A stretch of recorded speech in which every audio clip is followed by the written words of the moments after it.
Ladies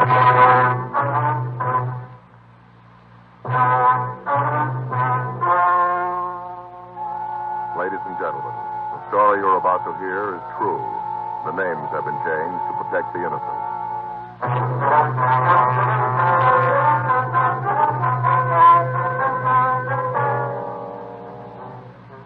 You're a detective sergeant. You're assigned to robbery detail. A hold-up man has robbed the owner of a neighborhood grocery store. The victim has been beaten unmercifully with a sawed-off shotgun. The assailant has escaped into the city without a trace. Your job? Find him.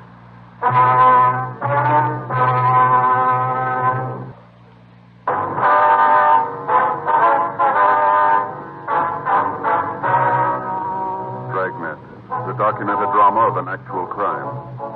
For the next 30 minutes, in cooperation with the Los Angeles Police Department, you will travel step by step on the side of the law through an actual case transcribed from official police files. From beginning to end, from crime to punishment, Dragnet is the story of your police force in action.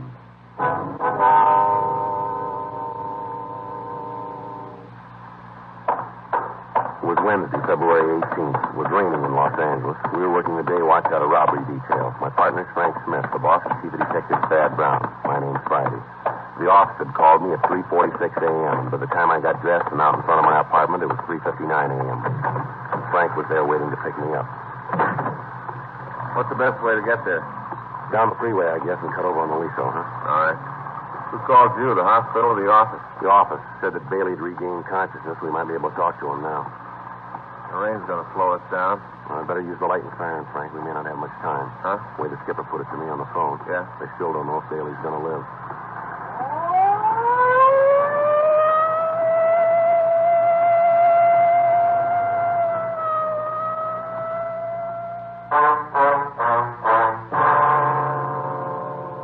Raymond Bailey was 62 years old. He owned and operated a small neighborhood grocery store on the corner of Whitman and Beacon Street. 2 days before, on Monday night, a man had entered the store and at the point of a sawed-off shotgun had robbed Bailey. After emptying the cash register and the safe, he'd slugged the elderly man with the barrel of the gun and he'd fled. Bailey had been rushed to Georgia Street Receiving Hospital and then transferred to the county hospital for treatment. For the past 2 days, he'd been under heavy sedative and he'd been in a coma. He was suffering from a skull fracture, cuts, and bruises. His condition was listed as critical, and we left word to be called the minute he regained consciousness. 4:26 a.m. We got to the hospital. We went up to the 4th floor. We met and talked with the doctor who'd been taking care of Bailey. He told us that the patient had just been given another shot to ease the pain and that he'd probably drop off to sleep. We went into the hospital room and walked over to the side of the bed. It was a few minutes before the old man started to talk. I'll tell you what I remember. All seemed kind of far away, like I read about it in a book. Not like it really happened to me. All right, sir, if you just tell it in your own words if you can. What time is it? It's 4:45, Mr. Bailey. Who's that? I'm Frank Smith. Oh, you a policeman, too? Yes, sir. Oh, 4:45, huh? That day or night? It's in the morning, sir. I sure have been out. If you tell us what happened, sir. How many of you are there in here? It was just the two of us. Yeah. Way they got my head all bandies, can't see. Say, officers. Yes, sir? Doctor said this is Wednesday. Is that true? Yes, sir, that's right. Wednesday the 18th. I can't figure where the time's gone. It can't be Wednesday. Why do you have to agree with him? Why don't you tell me for true? Well, sir, you've been asleep for a couple of days. Really? Yes, sir. Been pretty sick, huh? That's what they tell us. Mm-hmm. Seems like every time I turn around and give me another shot. Takes the pain away, but makes everything seem far away, like nothing was really happening to me. Yes, sir, we understand. Think you could go on with the story? Yeah. This fella came in Monday night. It was raining. Wasn't much business. I was figuring on closing when he came in. Took one of the carts and started to pick up stuff off the counter. Yes, sir. Well, the fella picked up a lot of stuff. Had a shopping bag with him, hung it on the cart. I figured that I'd have to check the bag when he got the check stand. We had a lot of shoplifting lately. I see. Well, after he looked the store over, he came up to the check stand. I checked out the stuff he had. Came to over $5. Oh, picked out all kinds of things, most of them imported. I see. These were all groceries, were they? Yes, I had the stuff, and it come to a little over $5. Oh, I got exactly how much. A little over $5. Oh, I see. After I got everything all totaled up, well, I asked him if I could put it in the shopping bag for him. I didn't want to come right out and ask to see in it. After all, he might have just moved in the neighborhood. And I haven't got that many regulars that I can insult him. Yes, sir. That's when he pulled the gun. Pulled it right out of the shopping bag. Now, you saw that it was a shotgun, did you? Yes, sir. The barrel was short. I guess it'd been sawed off. Mm-hmm. He pointed at me and told me to give him the money in the cash register. All right, sir. And then he told me to lay down on the floor and stay there for 5 minutes and not to move. Mm-hmm. I was going to do it. I wasn't going to give him any trouble. Money doesn't mean that much to me. You get to be my age, 62, and it's more important in your life than how much money you got. Yes, sir. A lot more important. Yes, sir. Well, I was just going to do like you said when Mrs. Colton came into the store. She's one of my regular customers, you know. I see. She saw the fellow with the gun, and she let out a scream. I tried to tell her to keep quiet, but before I could say much of anything, the fellow turned around and hit me with a gun. Oh, I say, hit me just about as hard as he could. I kind of remember the sirens coming, but after that, it's kind of hazy. Like it didn't really happen to me, like I read about it. I see, sir. Now, can you tell us what the man looked like? Yes, I guess I can. A bit before I do, though, Yes, sir. would you tell me what time it really is? Well, right now it's 4:50, Mr. Bailey. 4:50 a.m. Wednesday morning? Yes, sir, that's right. I don't think it's very nice, you fellas, play a joke like this on the old man. Seems like you could be honest. If I had my watch, I could tell myself. Well, we're telling you the truth about the time, Mr. Bailey. 4:50. All right, then you have your little joke, but I don't think it's funny at all. Now, sir, can you tell us how old the man was? About 24, 26. I see. How tall was he? Tall as me. I can remember because I could look right over straight at him. That'd make him 5 and 8. Yeah, right about that. Was he heavy or slight? I couldn't tell too well. He had a big overcoat on. How about his coloring, his complexion? Oh, he's dark complected, had dark eyes. Do you remember what the color of his hair was? Well, I could just see at the temples. It was black. Yeah. He had his hat on, hat pulled down. Uh-huh. Was he clean shaven? Yes, he was. I'm sorry to have to ask you all these questions, but we have to get to the bottom of this. Do you have any marks or scars? Yes, sir. He had a little mole on the side of his nose. Just a small little one. On which side of his nose, would you remember? Well, when he was facing me, it was on the left, so that'd be on his right. Yes, that's right, on the right side. I hope we're not tiring you too much, but was there anything different about the way he talked? An accent, something like that? No. Say, how about the things he picked up? You get any fingerprints from him? No, sir. He must have taken all the groceries with him. Would you know the man if you saw him again, Mr. Bailey? You just bet I would. I'd remember that face till my dying day. I won't ever forget it. Think you've ever seen this man before? No, sir, never did. Would you know if he drove a car? Well, I don't think so. He was so wet when he come in. He must have walked a ways. And like I said, his shoulders are just soaking wet. Yes, sir. We'd like to have you look at some pictures when you feel a little better, Mr. Bailey. You just bring them on. You got a picture of that young hoodlum, I'll know it. All right, sir. We're going to have to come back and see you. You ought to try to get some sleep now. We appreciate your cooperation here. Well, I suppose I should. Last couple of minutes, you fellas been getting a little further away from me. Seems like none of this is happening to me, just like I'm dreaming it. Oh, we'll be back to see you, sir. Is there anything you need? No, sir, not a thing. All right, fine. Thanks very much, and you get some rest now. Yeah, I'll try. Hey, one thing you could do for me. What's that, sir? Would you ask the nurse to come by? I think the joke is funny, but you fellas carried it on too far. I'd like to know what time it really is. All right, Mr. Bailey. We'll send her in. Thank you. Goodbye, sir. Goodbye. Goodbye.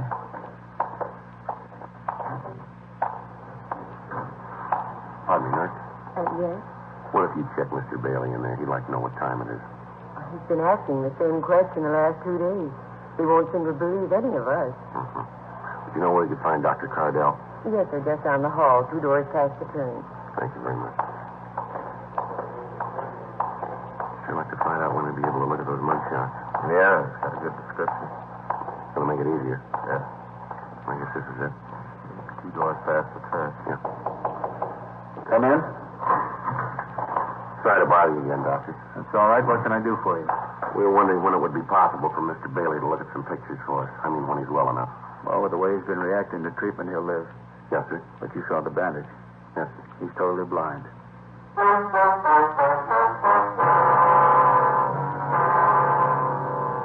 5:10 a.m. We got to the city hall. We got out a supplementary broadcast and an APB carrying the description of the suspect. We asked the staff's office to make a run for us on the information the victim of the holdup had given us. They said they'd be able to give us a list of possibles by 10:30 that morning. We checked through the oddity file to see if there might be something in the records on the small mole on the suspect's nose. There were several cards turned over to us, but none of them matched the rest of the description that we had. 6:30 a.m. We went across the street, we had breakfast, and then we came back to the office and put in a call to the hospital to check on Bailey. The doctor told us that he was sleeping comfortably and he appeared to be past the critical point. For the next hour, Frank and I checked through the mug books to see if there were any recent parolees who matched the description that we had. We came up with nothing that would help us in getting an identification of the suspect. The woman customer of the store mentioned by Bailey in his report of the crime had been questioned thoroughly, but she was unable to give us any additional information on the holdup man.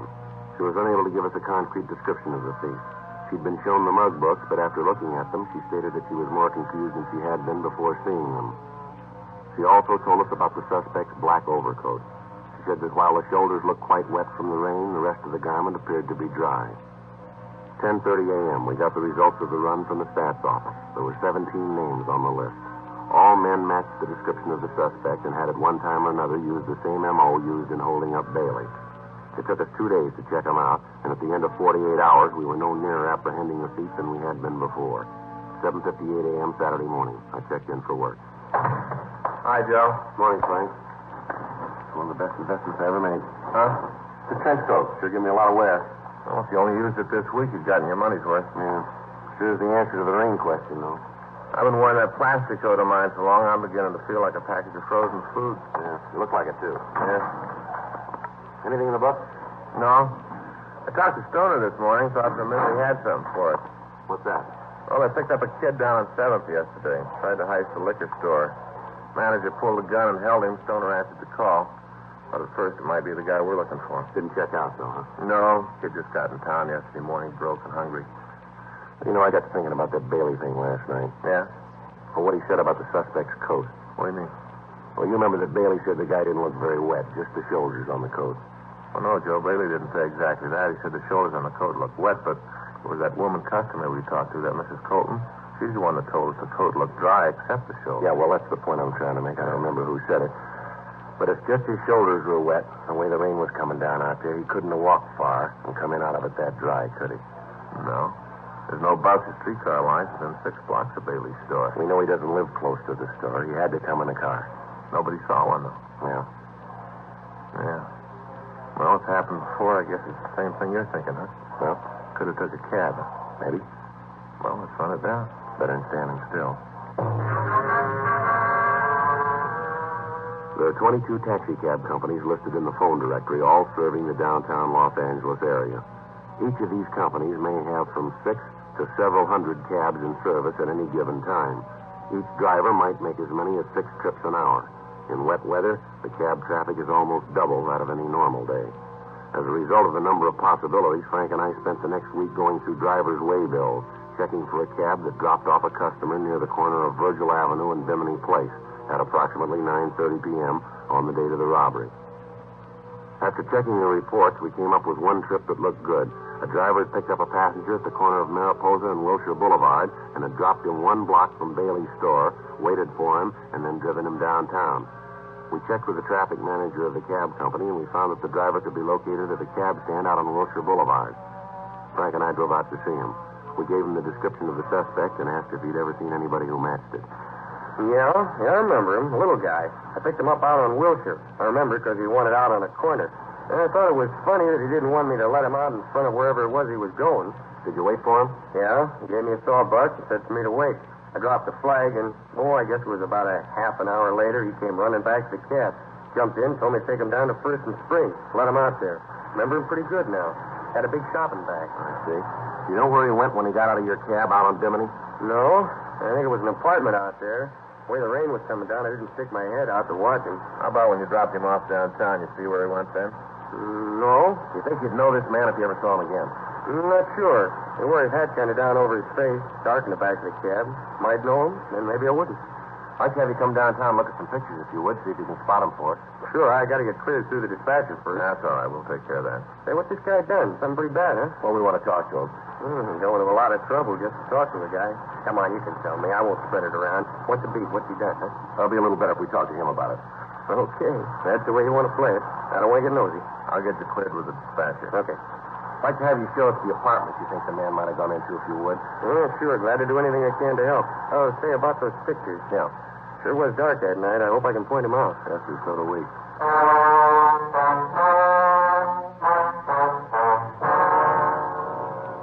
We took the cab driver downtown, and he went through the mug books, but he was unable to come up with an identification. The neighborhoods where he'd picked up the suspect and where he dropped him off were checked. None of the people in the vicinity could tell us anything. The usual channels of information were checked, but they yielded no new information. It had been 10 days since the holdup, and we were no nearer to finding the suspect than we'd been the day after the robbery. Another week passed without result. The thief had dropped from sight. We still had no idea where he was. On Tuesday, March 10th, we got the answer. Hot shot, I'll get it.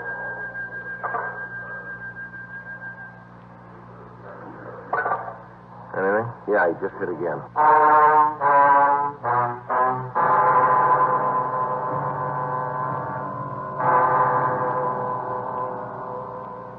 The description of the M.O. the thief had used was the same as he'd employed in holding up Bailey. During the following 3 days, he hit 3 more times. Each time he got away without a trace.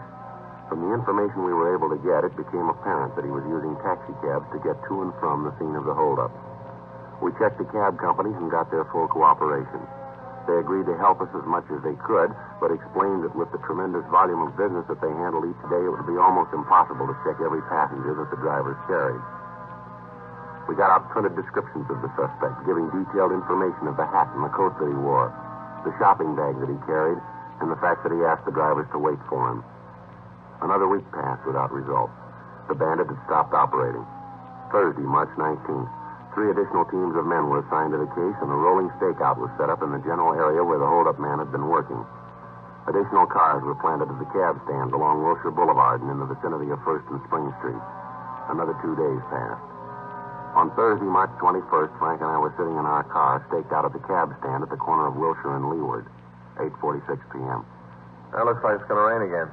Well, these clouds have been moving in all afternoon. Pretty black, aren't they? Yeah. They're cold, too. Attention Mm-hmm. all units. All units. 964 in Eldon Place, 211 Code 3. All units in the vicinity of 964 in Eldon Place, 211 Code 3. Let's go. Right. Couple blocks over. Yeah. Well, this is 9400. Should be 2 blocks down from here. All right. Better hold it. There's a cab headed this way. You see who's in it? No, he's pulling over the other side. I'll take a look. Yeah, might be. You want to check it? Yeah. All right, I'll swing around. That cab's taking off, you see it? Yeah, he's up ahead, just turning off on Wilshire, Jim. Yeah, I hope we don't lose him. There's only one man in the back seat. Get a good look at him when we pass? Not too good, no. Hat's pulled down, that's about all. See him? Yeah, there he is, up ahead. Yeah, probably pulled a gun on the driver. All right, stick to him now. Yeah. It looks like he's headed for MacArthur Park. Yeah. Turn right. Yeah. There's the cab. Come on, pull up. Come on.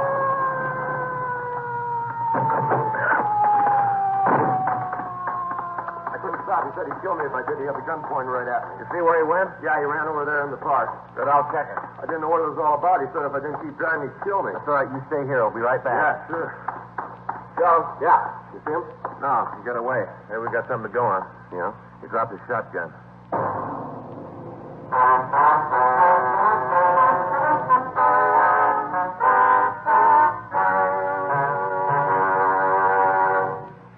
A blockade of MacArthur Park was ordered. The surrounding streets were checked, but apparently the suspect had made good his escape. The crime lab crew was called, and they came out and went over the cab for physical evidence. In the back seat of the cab, we found the shopping bag that the thief had carried. It was a plain brown paper bag with heavy cord handles. There was no way of tracing it. In the bottom of the bag, under several cans of food, there was a sales slip with a penciled notation. One of the prices that had been rung up had apparently been wrong, and after the total had been made, a credit to the customer had been deducted. There was no market name on the slip and no address, just the penciled notation. The shotgun and the cans of food were checked for fingerprints, but those that were found were so badly smudged that they were useless. The serial number was checked with gun records, and we found out that the gun had been reported stolen 3 months previously. We went out and talked to the man who'd made the report, but he couldn't help us. Lieutenant Lee Jones made photographs of the serrated edge of the sawed-off barrels, and they were booked as evidence. We checked at the store that had been robbed, but they told us that the sales slip wasn't theirs. Monday, March 23rd, we started out to find the store that had made out the slip. We checked all of the smaller grocery stores in the area where most of the cabs had been picked up. It took us the better part of 3 days. On Wednesday afternoon, we stopped at a small delicatessen at the corner of 3rd and Leeward Street. The manager there told us that he didn't recognize the slip, but he said that it could have come from their cash register. He asked us to wait while he called his wife. She came over to the store, and we showed her the receipt. Yeah, that's one I made out. The customer bought 4 cans of tomato sauce, and I made a mistake on the register. I overcharged him a penny on each can. He noticed that he made quite a scene. It was pretty embarrassing. I apologized, and I gave him a credit. Do you know the man? Well, he comes in quite often, once, twice a week. Does he live in the neighborhood, would you know? No, I can't tell you that. He just comes in and he leaves. Do you know his name? No, I don't. He drive a car? I've never seen him in a car. He usually walks in, gets what he wants, and then walks out. Do you ever come in with anybody else? No, he's always alone. And you don't know if he lives around here, huh? Well, I told you no. Well, what's he done? What's this all about? We want to talk to him, ma'am. When do you think he'll be back? Well, let's see. This is Thursday. Might be in this evening, maybe tomorrow. What time do you usually come in? Mostly in the late afternoon or early evening. Is there something I can do? Do you have a message I could give him? No, ma'am. We'll give it to him.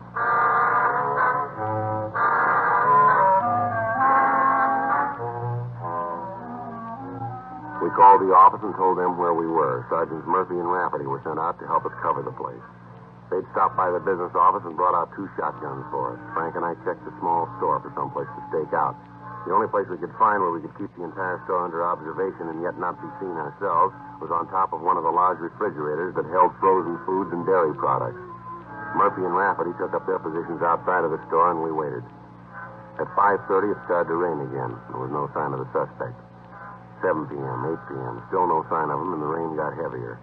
8:30, 9 p.m. Oh, every time this thing switches on, it feels like the dentist is working on the teeth. There's not much room up here. Don't shove me off. Yeah, there just isn't one. What's that? Well, there just isn't any way a man can lay on top of an icebox and be comfortable. Yeah. Evening. Yeah. Glad to see you back. Huh? I thought you might be mad about me overcharging you the other day. Maybe... No, just a couple of can things. I can get them. You're cleaning. Yeah. Looks good. Yeah. When he comes over this way, you jump him in. Right.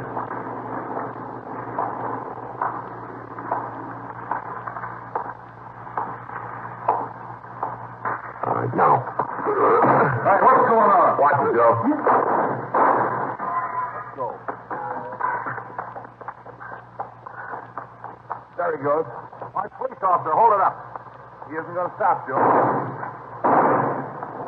You see Murph and Rafferty? Yeah, they're across the street. Looks like he's going in that apartment. Come on. All right, take it easy. He should be in there. He is. All right, cover me. Right. All right, give it up, mister. Get away from me, cop. You come after me, I'll kill you. Go on downstairs. You're going to save yourself a lot of trouble. okay, Joe? Yeah. He's still alive. You want to call the ambulance? Yeah. Who told you? Who tipped you off? You did. I never talked in my life. I wasn't even worried. You were once, fella. What about? 4 cents.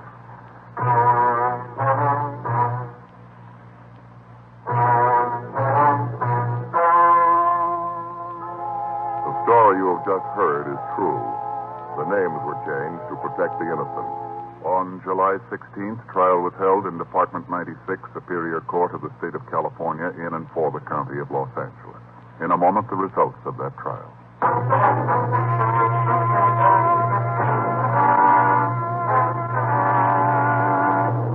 Earl Russell Craig was tried and convicted on 3 counts of robbery in the first degree and 1 count of assault with a deadly weapon.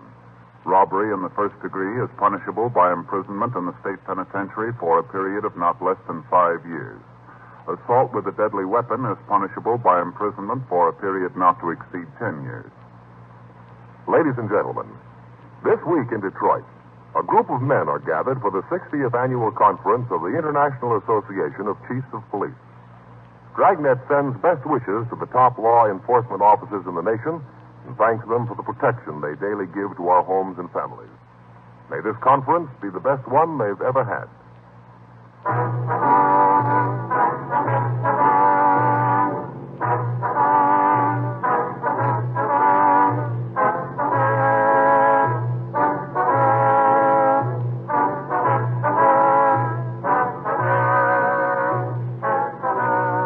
You have just heard Dragnet, a series of authentic cases from official files. Technical advice comes from the Office of Chief of Police W.H. Parker, Los Angeles Police Department. Technical advisors, Captain Jack Donahoe, Sergeant Marty Wynn, Sergeant Vance Brasher. Heard tonight were Ben Alexander, Ralph Moody, Lillian Baeff, Jack Crucian. Script by John Robinson. Music by Walter Schumann. Hal Gibney speaking. Sound off for Chesterfield. Chesterfield. Low in nicotine, highest in quality, best for you. Chesterfield brings you Dragnet.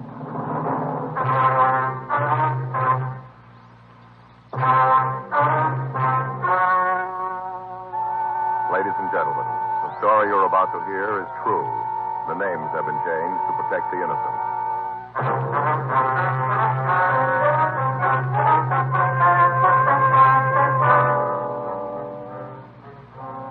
You're a detective sergeant. You're assigned to auto theft detail. You get a call from the owner of a used car lot. He tells you he thinks he bought a stolen car. Your job, check it out.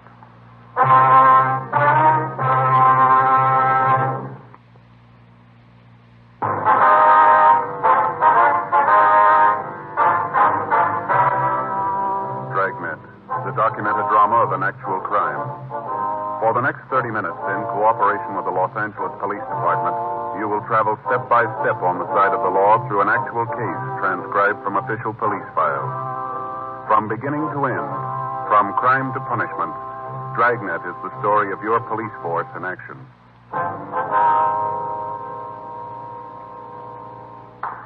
It was Monday, May 4th. It was warm in Los Angeles. We were working the day watch out of auto theft detail. My partner's Frank Smith. The boss is Captain Nelson. My name's Friday. I was on my way into the office, and it was 7:56 a.m. when I got to room 40. Auto theft.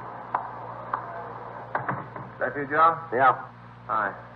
When'd you get in? Oh, about 7:30. I woke up at 5. I couldn't get back to sleep. What's the matter? Oh, I'm sorry, Joe. I don't think I could lift a pencil to make out a report today. All right, what happened? Baseball. Baseball. Yeah. I tell you something, Joe. I found it out yesterday. I ain't no Chuck Stevens. Is that right? Yeah.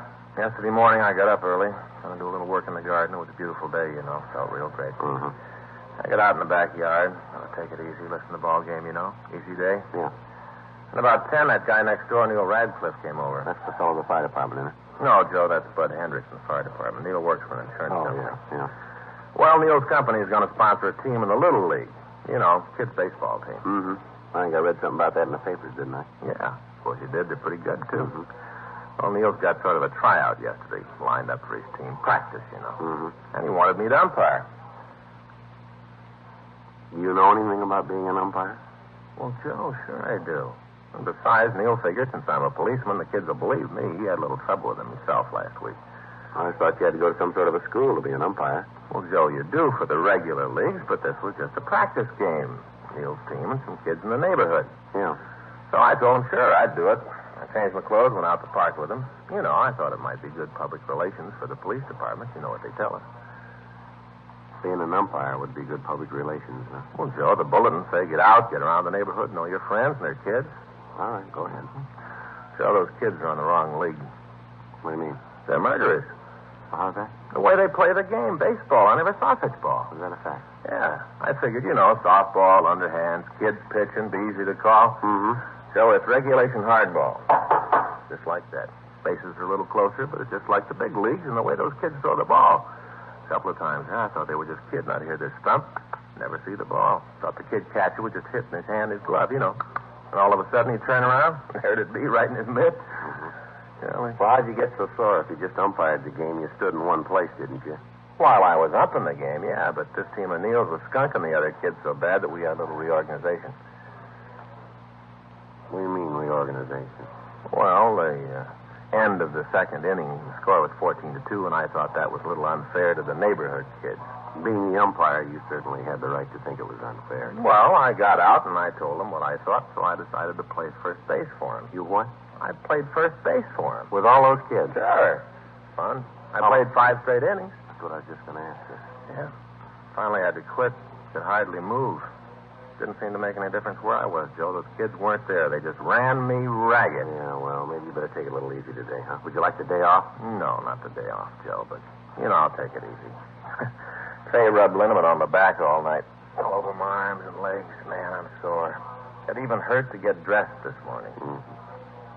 Well, what was the final score, anyway? Well, at the end of the second inning, it was 14-2 in favor of the Little Saints. You told me all that. Neil's team. 14-2. You got in the game and played. What did it end up with? You know, I didn't even get one hit. You didn't? No. 3 times the bat, didn't even get a hit. Yeah, well, that's too bad. What was the final score of the game? Did you hear me? The final score of the game? Oh. Not the original score, but after you played 5 innings, what was the score, the total? I was just curious to know. Yeah. 46-12 when I left.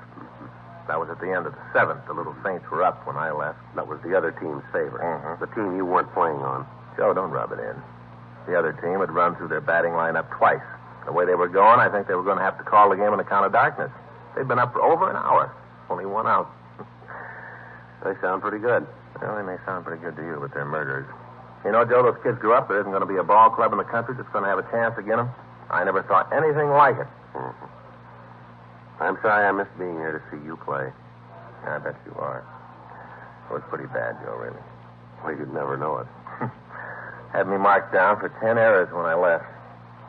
Only 10. It wasn't 5 innings. Mm-hmm.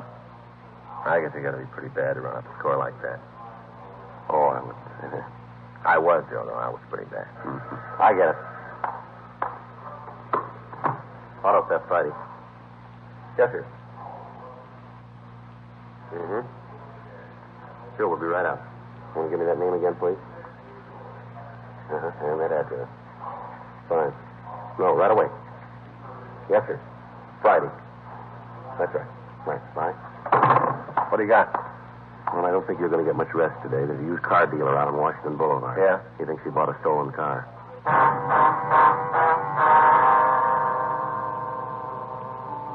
8:15 a.m. We left the office and we drove out to the McGowan Car Company. It was a large lot on Washington Boulevard. Along the front of the place, there was a line of late model cars, each advertised as today's special. We walked through the aisles of automobiles to the office in the trailer at the back of the lot. There was nobody around, so we knocked on the door and waited. Well, he said he'd be here, didn't he? Yeah, I told him we'd be right out. Yeah, maybe he's gone out to breakfast. Yeah? Mr. McGowan? That's right. Police officer, sir. You called our office. My name's Friday. Oh, yeah. Come on in. Thank you. Go on the back. Just having a cup of coffee. Fix you guys up with one? No, sir, not for me. How about you? Yes, sir. Sure, I'll have a cup with you. Good. Go on back and sit down. I'll bring it right back. Thank you. Say, just get your fellow's name. My name's Frank Smith. My partner, Sergeant Friday. Oh, glad to meet you. I talked to you on the phone, didn't I, Mr. Friday? Yes, sir, that's right. Thought so. Never forget a name. Never do. There's your coffee. Thanks. I'm Jesse McGowan. Guys on the road are all the time kidding me about my first name. Jesse. Get it? No, sir, I don't believe it is. Jesse James. Oh, yes. Well, anyway, I want to tell you about it. This guy came in Saturday night. Last Saturday? Yeah, you see, we stay open till 10 on Saturday night. This guy must come in about 9.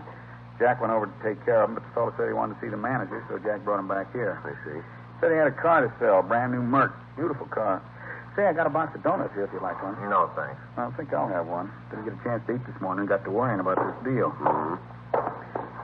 There's some of these new kind with a cinnamon on top. Sure good. Well, I told this guy we'd like to buy the car, but we were kind of overstocked on Mercs. Yeah? He said he'd just come out from the east and bought the car when he got here. Said right after he paid for it, he lost his job and had to get some money out of it. Uh-huh.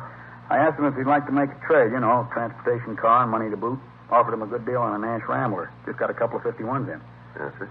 He said he wanted to sell the car outright. Said he was going to leave town. He wanted to get his money out of the car. I asked him how much he wanted for it. Mm-hmm. He told me he'd have to let it go for $2,200. That's about $800 under what he must have paid for it. Mm-hmm. Right away, I figured there was something wrong, so I had the mechanic look it over. Only had 3,200 miles on it. Hardly broke in. Beautiful.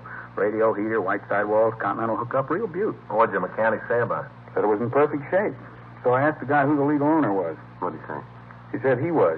He paid cash for it, had the pink slip made out to him all right. He had the identification to go with it. You bought the car then, did you? Yeah, sure looked like a good deal. I gave him a certified check made out to cash for the amount. He gave me the keys. That was the last I saw him. Well, aside from the fact that it's an unusual deal, why do you think there's something wrong with it? Well, for the first thing, the price he wanted for the car was too low. I had the feeling that if I'd have given him any trouble on it, he'd have come down on it. Do you have the pink slip here? Oh, yeah, I brought it with me this morning. I got it here in my wallet. Any other reason you think the deal might be phony? It's hard to put it into words, Sergeant. Nothing I can point out to you. Just a feeling. You stay in this business very long, you kind of get to know people. Yeah. There it is. Thank you. Yeah, there's been a lot of gags about used car salesmen, about how we're always after somebody. Most of the time, though, it's the other way around. Is that right? Yeah, the bums were put out of the business right after the war. Public wouldn't stand for the way they did business. Got to rely on people coming back if you're going to come out in the long run. I guess it's like almost any other kind of business. Yeah, I suppose so. What kind of identification did the man have to prove he was this, was it Lewis Carter? Yeah. Well, to tell you the truth, Sergeant, I didn't ask for any. He had the pink slip. Price he was asking was right. We checked the block and body number. The one listed on the slip. No reason to believe he didn't own the car. How about it, Joe? Well, looks like it's one of the slips from DMV in San Diego. You mean there is something wrong? What if I use your phone, please? Sure, you bet. It's right there. Help yourself. Thank you. Can I dial a Michigan number on this? Yeah? All right.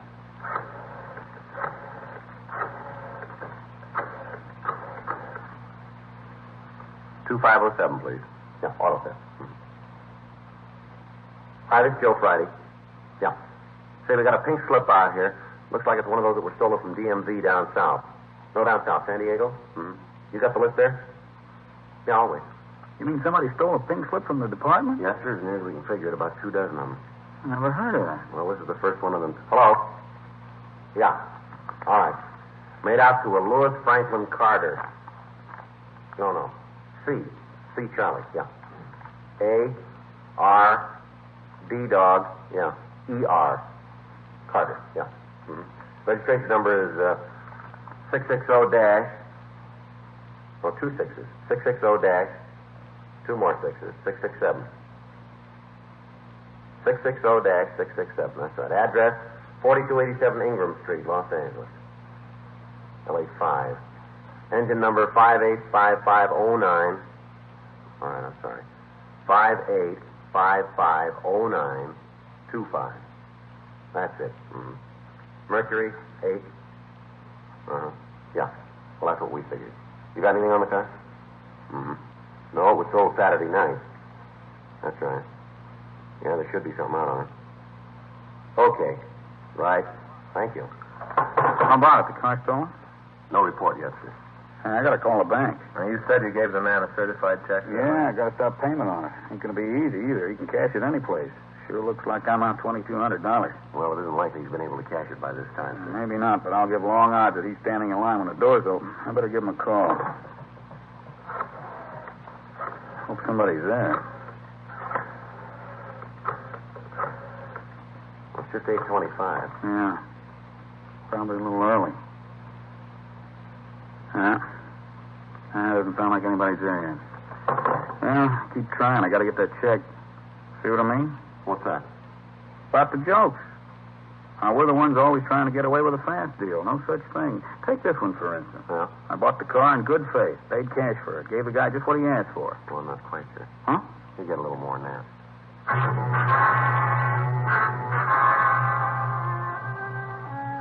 We got a complete description of the suspect, Lewis Carter. We put out a local and an APB on him, and then we asked Dean Bergman to come out and go over the car for fingerprints. The owner of the used car lot, Jesse McGowan, told us that the car had been washed and cleaned thoroughly, but he didn't think we'd be able to come up with any fingerprints. 9 a.m. We put in a call to the bank and asked them to stop payment on the check and to notify their branch officers to do the same. McGowan supplied the number of the check, and the information was gotten out to the other banks and check cashing agencies in the area. Bergman finished checking the car, and he told us that the only print that he'd been able to find was a partial thumbprint under the dashboard. We rolled the prints of the man who'd washed the car along with those of McGowan and the other people on the lot who'd come in contact with the automobile. None of theirs matched.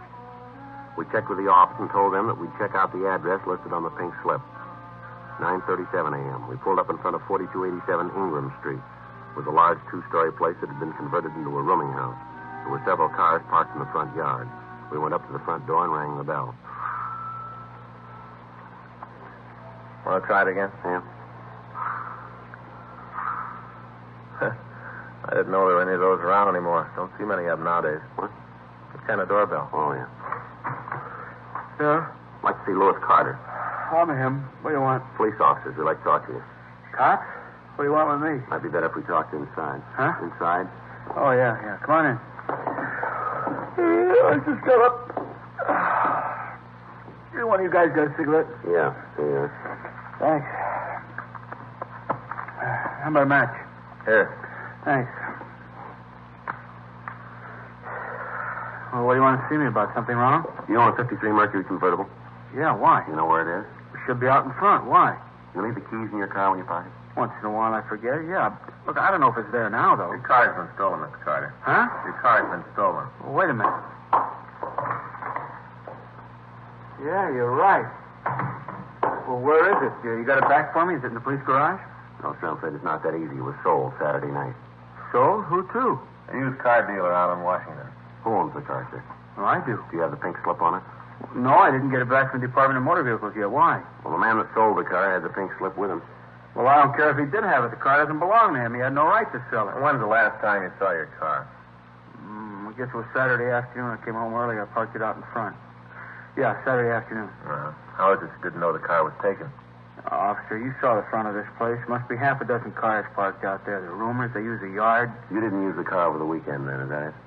Oh, no, I didn't. I got home Saturday afternoon, like I told you. I spent the whole weekend doing some painting in one of the upstairs rooms. It was vacant a long time. I figured maybe if I put a little paint on it, I might be able to rent it. Mm-hmm. See, my wife used to take care of the place. She and I had some trouble. She went back east to see her mother. Seems like the house went to pot after she left, and we're really going to have trouble when she comes back and sees this mess. How many people do you have living here? 9. Mm-hmm. I'd like to have you take a look at the description, see if any of them fit it. You figure it might be one of them? Well, we'd like you to check the description, if you would. Okay. No, I'm pretty sure it isn't one of them. None of them match this. What if you could give us their names? Oh, sure I can. Well, why do you have to have them? Just routine. Oh, yeah. Well, I can give them to you, but I'm sure they are mixed up in it. Yes, sir. The thing I can't figure is how he got the pink slip. It was stolen, sir. From the state? Yes, sir. Last month, someone broke into their offices in San Diego and stole 2 dozen registration slips. How much did you get for the car? $2,200. $2,200. Thing cost me over $3,000. Guy must be a jerk, huh? I don't know. It didn't cost him anything.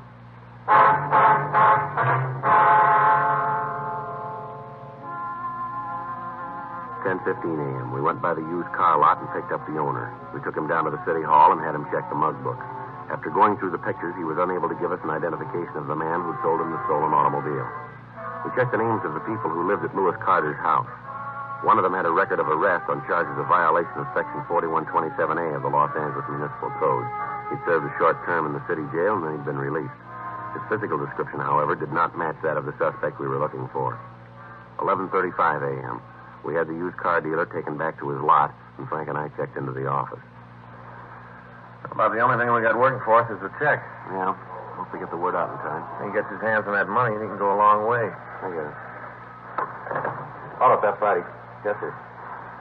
Yes, sir, we did. Uh-huh. Right. That's right. Be there as soon as we can make it. Right. Bye. Well, he isn't going far. What do you mean? He's at the bank now.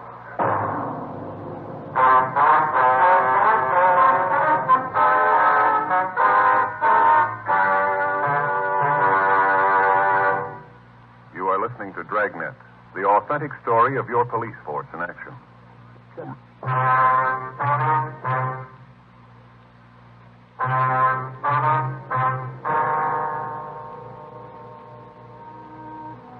We'd gotten a call from a branch office of the bank that the check had been drawn on. At 11:30 a.m. that morning, a man had walked into the bank and presented a check for the amount of $2,200 drawn on the account of Jesse McGowan. Because of the amount of the check, it had to be okayed by the head cashier. Fortunately, he'd gotten the information about the check and had stalled the suspect long enough to call us. He was able to keep him waiting until we got there. The man was taken into custody without any trouble. He denied having anything to do with the stolen car, and he said that we'd made a mistake. We took him downtown and started to question him. I tell you, I don't know what this is all about. I'd like to help you out, but there's nothing I can do. Frank? Yeah. You want to get in touch with McGowan, have him come over? Yeah, right away.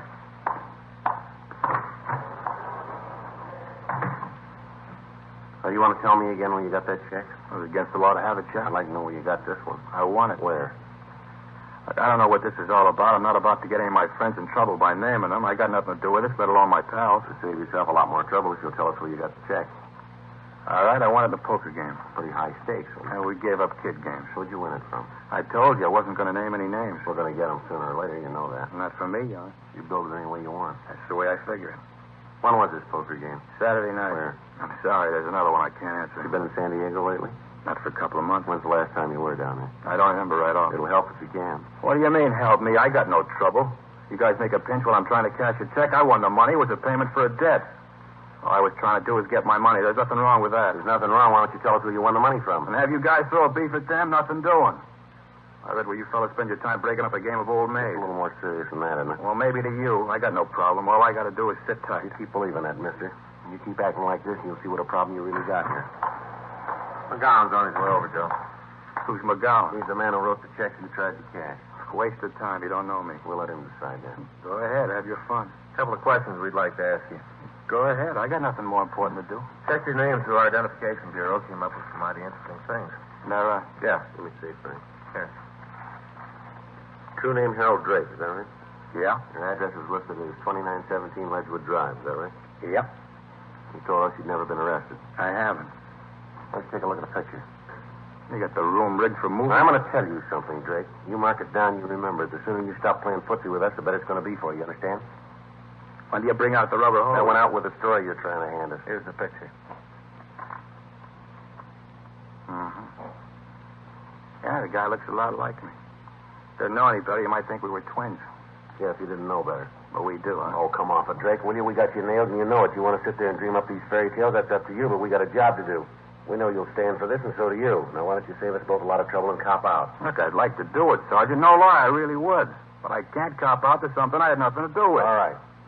Start all over again. Where did you get the check? A guy gave it to me to pay off a poker debt. You going to tell us who the guy is? No. I think it's time to stop playing games. Now, let's get down to what we got on the books here. You claim you never been arrested. We got a package on you here that shows 3 arrests and 2 convictions. On a guy that looks like me. Let's go down the hall and roll your prints. That'll clean it up, won't I'm it? for that. Now, go on. Tell me the rest of the fairy tale. I'll lay it out for you in 1-syllable words. That'll make it easy for you. You broke into the offices of DMV down in San Diego on February 28th. Yeah, day goes nice in February. Somebody's going to write a song about it sometime. You stole 26 pink slips, ready for mailing to the owners. You must mean somebody else. Now, that smile's going to come off your face, Drake, when McGowan walks in. Look, I don't know who Mr. McGowan is, but I'll be happy to meet him.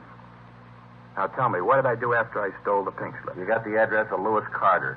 Then you went to his home on Saturday night and you stole his car. You drove it down to McGowan's used car lot, and with a pink slip, you sold it to him for $2,200.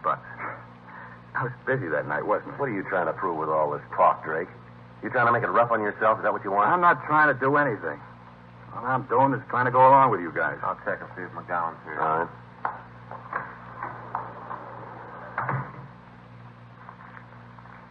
Can I have one of those? Yeah, help yourself. Thanks.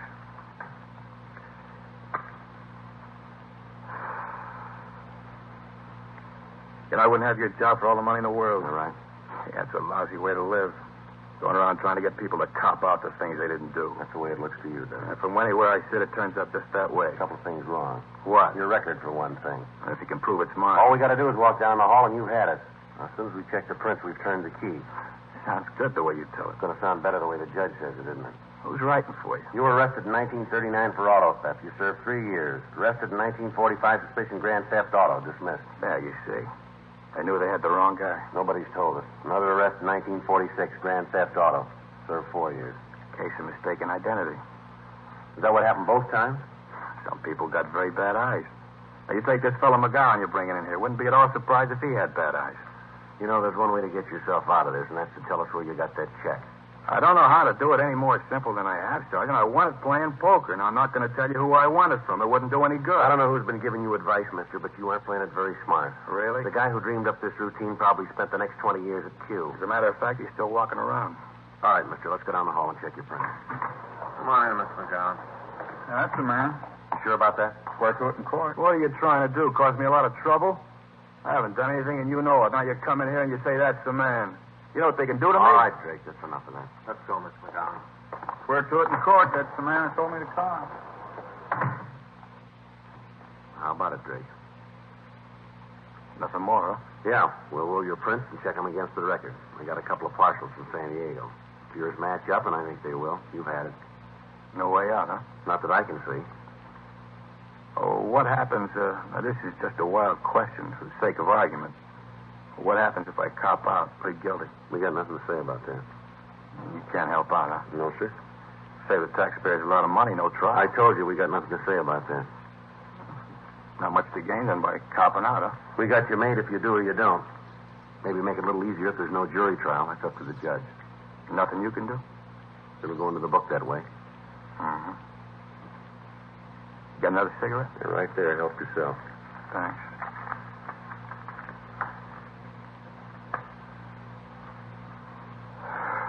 All right, let's go. Might as well get the prints and finish this thing up. Come on, Drake. Get up. No hurry. Let me finish the I cigarette. said, come on. We got other things to do. Well, so have I. What? 1 to 10 years.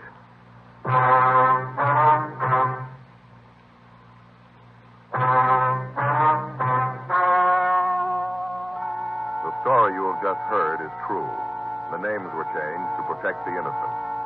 On September 15th, trial was held in Department 98, Superior Court of the State of California, in and for the County of Los Angeles. In a moment, the results of that trial.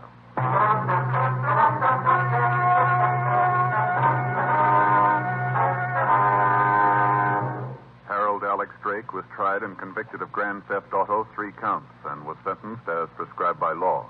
Grand theft auto is punishable by imprisonment in the state penitentiary for a period of from 1 to 10 years.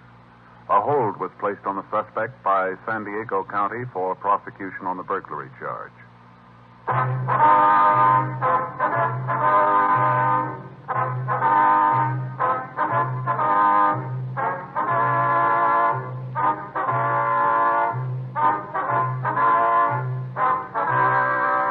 You have just heard Dragnet, a series of authentic cases from official files. Technical advice comes from the Office of Chief of Police W.H. Parker, Los Angeles Police Department. Technical advisors, Captain Jack Donahoe, Sergeant Marty Wynn, Sergeant Vance Brasher. Heard tonight were Ben Alexander, Herb Figren, Jack Crucian, Herb Ellis. Script by John Robinson. Music by Walter Schumann. Hal Gibney speaking. Sound off for Chesterfield. Chesterfield, low in nicotine, highest in quality, best for you. Chesterfield brings you Dragnet.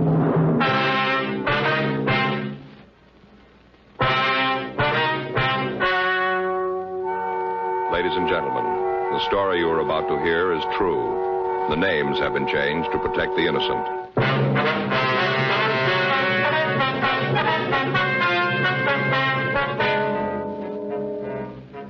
You're a detective sergeant.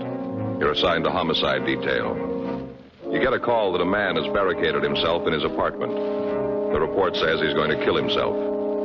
Your job, stop him.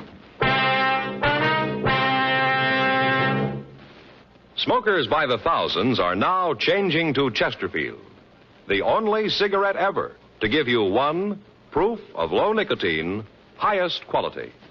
2, this proven record with smokers. No adverse effects to the nose, throat, and sinuses from smoking Chesterfield. Chesterfield, regular or king size, low in nicotine, highest in quality, best for you.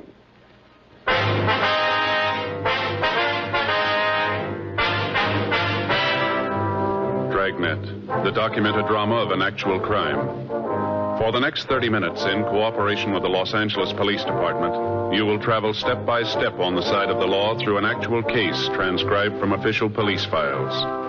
From beginning to end, from crime to punishment, Dragnet is the story of your police force in action.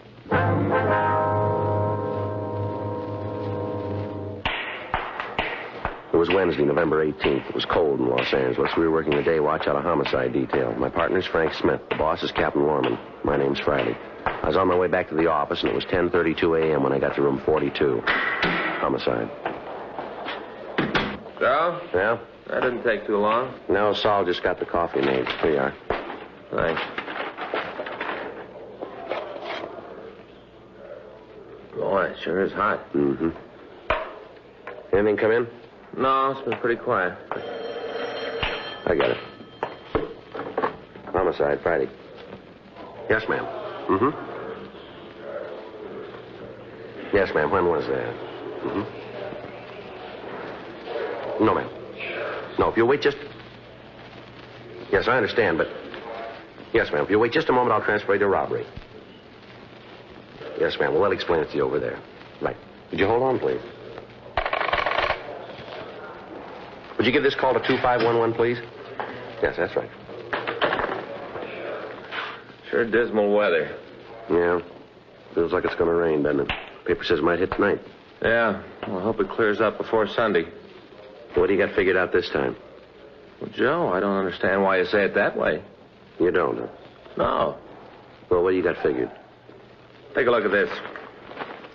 I got just the ticket right here. The ticket, huh? Yes, sir, look at that. The answer to every homeowner's prayer. Take a look. Yeah. Gonna be a beauty, isn't it? No, if you say so. Now, look here, Joe. Look what it says. Easy, simple, install in a few hours. Just the ticket. Do you need one of these? Have you seen our backyard lately? No, not for a couple of weeks. Looked all right the last time I did see it. Well, you ought to see it now. It's pretty bad. It is, huh? Awful.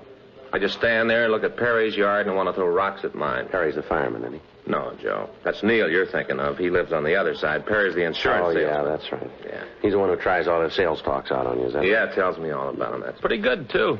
Joe, would you believe it? Up to now, I've bought $246,000 worth of insurance. What? Yeah, me, just a policeman. Of course, that's all on paper, just on paper. Yeah. What's wrong with your yard? Too dry. Too dry. Yeah. Hot weather this summer, you know. Little plants that Faye put out drop like flies, Joe. They died. Like flies. But this is the answer, this right here. See? Home sprinkler system.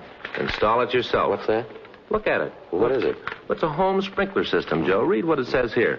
Resists corrosion, rust, and rot. It's the answer. It is. Right. I'm going to put one of these little gems in my backyard. Just turn on the faucet. Everything's all watered. Don't have to stand there with a hose. Just turn it on and it's watered. You're going to put this in yourself, are you? Well, I could, Joe. Like it says here in the paper, shouldn't be any trouble at all. Who's going to do it? Well, I thought I'd get all the stuff together and then just start on it Sunday. You know, about 10:30 in the morning. Old Perry and Neil work out in the yard at that time. They do, huh? Yeah. They'll see this little gem and they're going to hop over the fence, see what it's all about. And then what happens? I got 'em, Joe. I got 'em. You have? Sure, Joe. They see me laying out the sprinkler system right off. They're going to want to help. Well, if you want them to give you a hand, why don't you just ask them? Well, you just can't do it that way, Joe. It wouldn't be right. It wouldn't, huh? No. You got to be subtle. Remember the kid that whitewashed the fence? Who? You know, Huck Finn or whatever his name was. Whitewashed the fence. You still reading those books? No, but I remember that he was pretty subtle. Mm-hmm. I got it figured out. They'll come over and, look around, start asking questions, and next thing they'll be working. After we get the system in, I'll throw a little barbecue and just sit around, turn on the new sprinkler, and it'll be cool. Yeah. Sure hope it clears up before Sunday. Well, it doesn't matter, does it? Well, sure, Joe. If it rains Sunday, old Perry and Neil won't be out in their yards. They won't be able to see me with the hoses and the sprinkler heads. Yeah, but if it rains, there won't be any need to put in the sprinkler system right away, will there? I got it. Homicide, Friday. Yeah, Sid. Uh-huh. Did you talk to him? What'd he say? Right. All right, we'll be right over. Want to get your coat? What is it? Sid Hughes over at the Mirror. Yeah. Just got a call from a guy who's going to kill himself.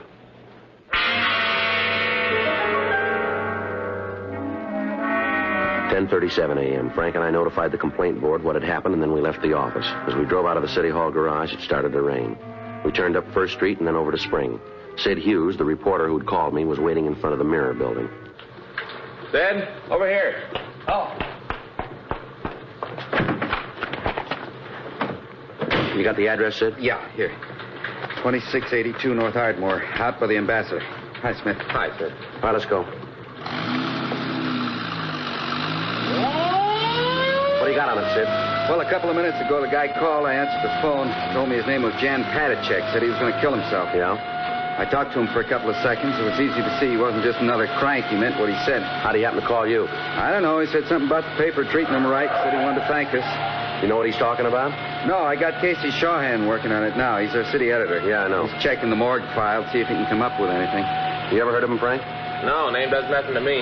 How come you figure he's on the level, Sid? Well, the way he talked, I can't put my finger on it. Just something in the way he sounded. You knew he meant what he said. What'd you tell him? I tried to bluff it through, told him that there wasn't anything so important he ought to kill himself over it. Yeah? I asked him to let me talk to him, asked him to wait until I could see him. What'd he say to that? Told me it wouldn't do any good. Nothing could make him change his mind. Said I'd be wasting my time. Yeah? Told him I had a lot of it. Wouldn't do any harm to let me see him. He went along with that, did he? Yeah, said he'd wait 15 minutes. Told me to come alone, not to figure on trying anything. Yeah. Frank, you better kill the siren when we get near the place. Right. What time you got? 10:42. Can we go any faster? What's that? I told you I believe the guy. Yeah? He said to get there before 11:05.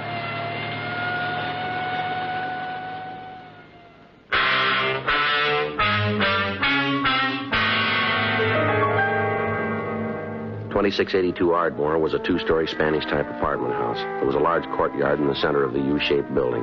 Apartment number 8 was at the rear of the yard. When we got there were several other people standing by the entrance. 2 police units had arrived, and the officers were trying to keep the crowd away from the door to the apartment. 11:03 a.m. As we walked back toward Padacek's apartment, Sid Hughes and I tried to figure some way to talk the man out of carrying out his threat to take his own life. I'm not sure how to handle this thing, Joe. I'd feel pretty bad if I went in and botched it up. Wish you could do it. Well, has Padacek ever seen you before? I don't think so. Why? Well, we can try a switch if you want to. Tell him I'm Sid Hughes. Well, that'd be better, Joe. You got some idea what to do in there. I'm not sure I could swing it. All right.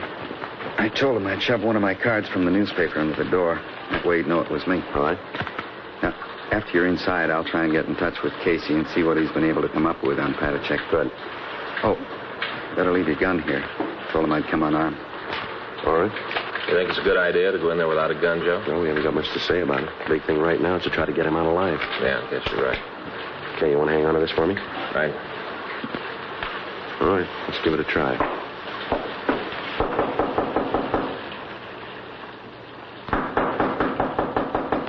Who is it? It's Sid Hughes, Padacek. I told you I'd be out here. You want to let me in? What about the card? All right, here it is. Under the door. How about it? Padacek? Well, he took the card. Yeah. I don't know. I hope this thing works out. You're going to try to get in touch with your office, aren't you, Sid, and see what you can get on him? Might help. Come on, Padacek, let me in. The police are there. I'm not going to let them in. They aren't going to bother you. Tell them to go away. Tell them to get off the porch. All right, Frank, you better get the other officers to clear the place out. Right. All right, the police are gone now. You want to let me in?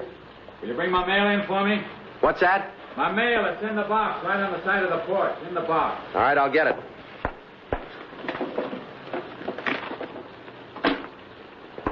All right, now let me in, huh? Come on. Now stand right there. You don't need that gun. I'm not going to cause you any trouble. Turn around. I told you I was coming unarmed. Turn around. We'll see. All right, let's go upstairs. All right. Just a minute.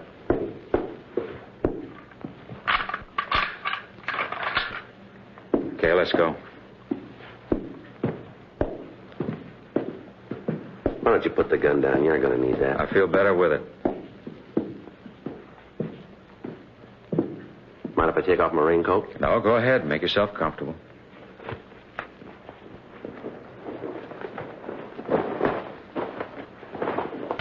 Here's your mail. Thanks. Aren't you going to open it up?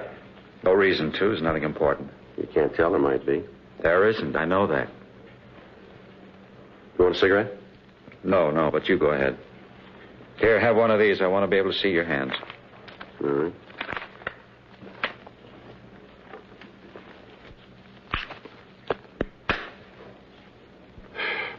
So what's this all about? There's no other way. What do you mean? All night I've been thinking about it since I got home. There's nothing for me anymore. I'm not going to prison. If they think they're going to take me, then they're wrong. Well, who says you're going to prison? The authorities. They said I have to go to jail for 90 days. I know how they plan it. They tell me 90 days, and then they'll keep me there for more. Well, I'm not going back to prison. You ever been in jail before? Yes, 5 years. What for? For nothing. 5 years because I didn't agree with what they were doing. I'm not going back. I'm not going. I'll kill myself first. All right, take it easy. You want to start from the beginning and tell me what happened? I said I forged a man's name to a check. Did you? Yes, but you've got to understand I didn't have any money. They're going to take my car away from me. I'm behind on my rent here. I owe money. All my creditors were hounding me. I thought if I could just get a little money to pay the bills, then I could pay it back when I got a job. I was going to pay it back, all of it. I really was. How much was the check? $250. Whose name did you sign to it? A man I know. I got a check and signed his name. He has the money. I was going to pay him back. I have a job coming up. As soon as I got paid, I was going to put the money back. I didn't mean any harm. I knew it was wrong, but it was the only thing I could think of. They were hounding me. Well, what about that car? Couldn't you sell it? I suppose so, but then if I did, I wouldn't be able to get to my job. I needed my car for that. I had to keep the machine.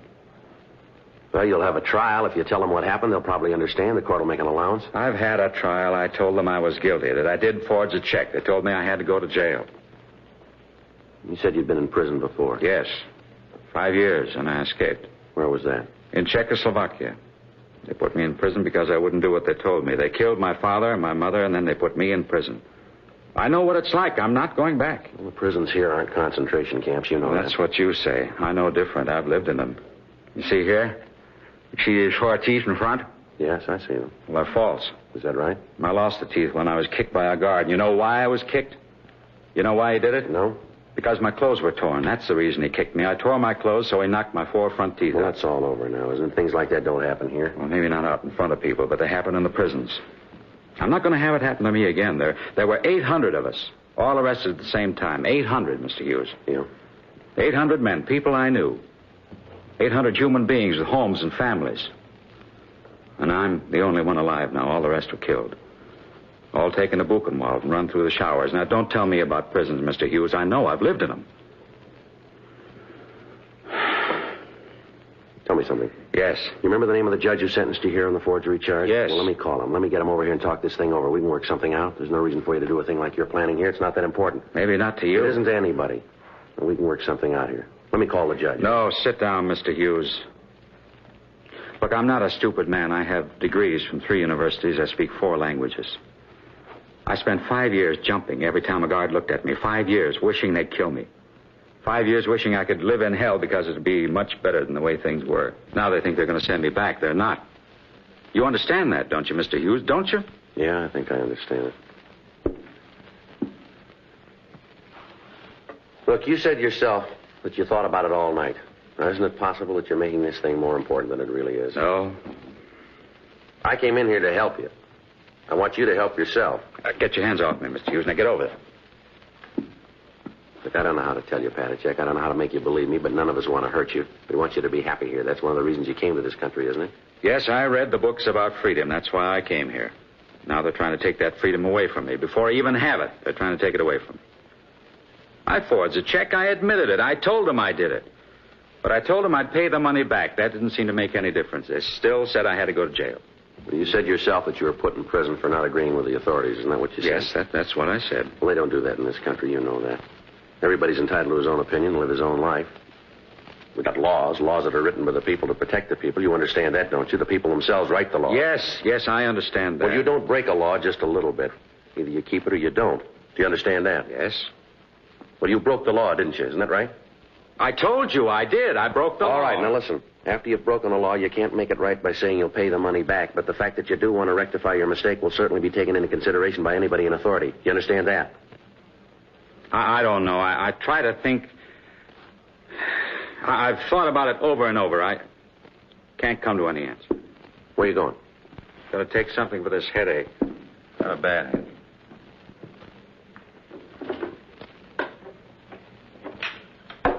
What's this here? What?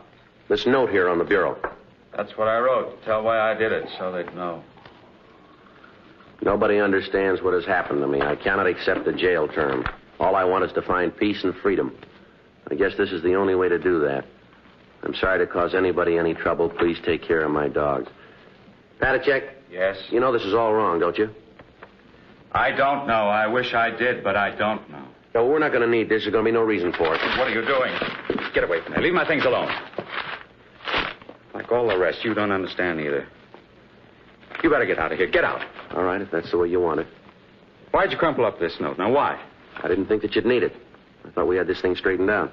Well, we haven't. I told you, get out. All right, wait a minute. You said that you'd pled guilty. You admitted you forged that check. Isn't that right? That's what I said. Well, how come you're here? How come you happen to be home? They gave me 24 hours to arrange care for my dogs. I put up a bond. They gave me 24 hours. Where'd you get the money for the bond? One of the companies by the jail. They put it up for me. Well, how about the dogs? Did you take care of them? No, not yet. Where are they? They're up in the kitchen. Can I see them? You like dogs? Certainly I like dogs. All right, come on.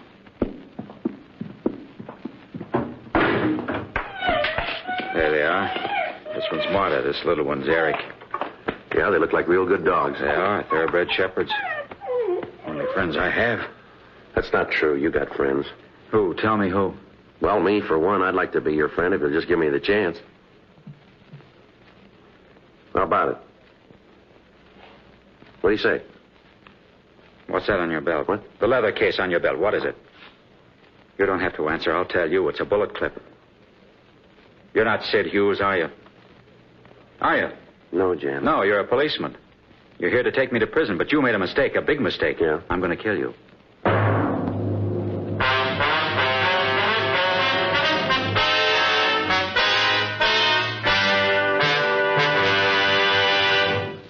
You are listening to Dragnet, the authentic story of your police force in action. At cigarette dealers, in vending machines, at supermarkets and stores coast to coast. Chesterfield's, please. Smokers by the thousands. Yes, smokers by the thousands are now changing to Chesterfield, the only cigarette ever to give you 1, proof of low nicotine, highest quality. Chemical analyses of the country's 6 leading brands confirm that. 2, the only cigarette ever to give you this proven record with smokers. Again and again, over a full year and 1/2, a group of Chesterfield smokers have been given thorough medical examinations. The doctor's reports are a matter of record. No adverse effects to the nose, throat, and sinuses from smoking Chesterfield. A responsible independent research laboratory supervises this continuing program. Chesterfield, the only cigarette ever with a record like this. Chesterfield, best for you.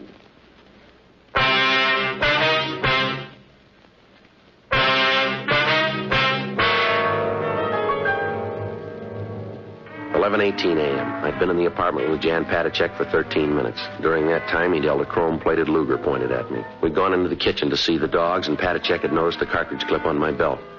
When I'd given my gun and holster to Frank, I'd forgotten to take the clip off. Patacek had noticed it when I kneeled down to pet the dogs. He'd looked at it for a minute, and then he motioned me to go into the living room. He followed, keeping the gun pointed at me. When we got into the center of the room, he told me to sit down, and he walked over to the other side of the room and sat on a chair. There's some cigarettes on the table next to you. Please give me one. Yeah, sure. Here. Just throw it over here. All right, here you are. Thanks. Take one yourself if you like.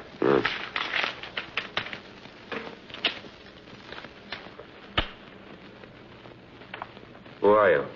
My name's Friday. You're a policeman, aren't you? That's right. You know, killing isn't new to me. I've done it before. All right? Yeah. See this gun? Yeah? I killed the man who owned it. He was the one at the prison camp, the one who kicked me. After I escaped, I went back. Now I have the gun. Now I don't have to listen to other people who tell me what to do or when or how to do it. You'll listen to me because you know if you don't, I'll kill you. You know that, don't you? Maybe. I've seen a lot of killing. I know what it is. I won't hesitate to kill you. What about the people you know here? What about? How are they going to feel after you've done away with yourself? It won't matter to them. You sound pretty sure about that. I'm as sure as I can be. You mean that in the 2 years that you've been over here in this country, you haven't made any friends that are going to care about Not at all. What about the people in that picture? Why? Right here. This photograph here. Christmas party, all the signatures. Won't they care? No. How about this one here? Says to Jan with deepest regards. Signed Mary Jane. Is this her? Yes, that's her. Looks like a nice girl to me. She is. Well, she'll care, won't she? I don't think so. Why? Because all of them, they felt sorry for me all the time. They tried to make it easier because they felt sorry for me. They thought I didn't know, but I did. All the time, I knew. Well, some of the things that they wrote on the pictures doesn't make it look like that. Some of them are pretty nice. They didn't mean them. You really believe that? I don't have any other choice. How long's it been since you did believe in anything? Long time. How long? I guess since my mother died. When was that? At the beginning of the war. Right after the conference. They came one night. They took her and my father. Took them both. I never saw them again. I heard what happened. Guess that's the time I stopped believing in anything. How'd you happen to come over to this country? After I escaped, I went to England for 5 years. I worked with the Czech forces there. Then, when the war was over, I got permission to come here. I think you said before that you came over here because you wanted the freedom. Isn't that right? Yes. You found it, didn't you? I guess so. Anyone ever try to tell you where you could go? No. What church to go to? No. You can say what you think, can't you? Yes. Well, why do you want to do this thing? I try to tell you, I know about prisons. I know what goes on behind the doors. I lived there. I lived and died in them. You ever been in one? Yes. As a prisoner? No, not as a prisoner. Well, that's just it. Maybe they got you fooled, too. I remember when the people from the relief organizations would come along. The guard would take us out in the court of the prison. They'd make us stand there and tell the people how good they were to us. If we didn't say it that way, then they'd take us back and beat us to death. I know what goes on behind the doors. I know because I saw it. I lived it. Now, don't tell me what happens. Now, you and your law come along and tell me that you're going to send me back. What about them? Who's going to take care of the dogs? Isn't that the reason that you're here? Not the reason you came home? Who's going to take care of them? I don't know. Somebody will. They're going to miss you. They'll miss me feeding them, that's all. You know better than that. Murder, Eric. Be quiet. Well, they seem to mind, don't they? They're well trained. You ever shown them? No. We have a lot of good dog shows around here. You ought to show them. They'd probably do real good. Do they have dog shows in prison?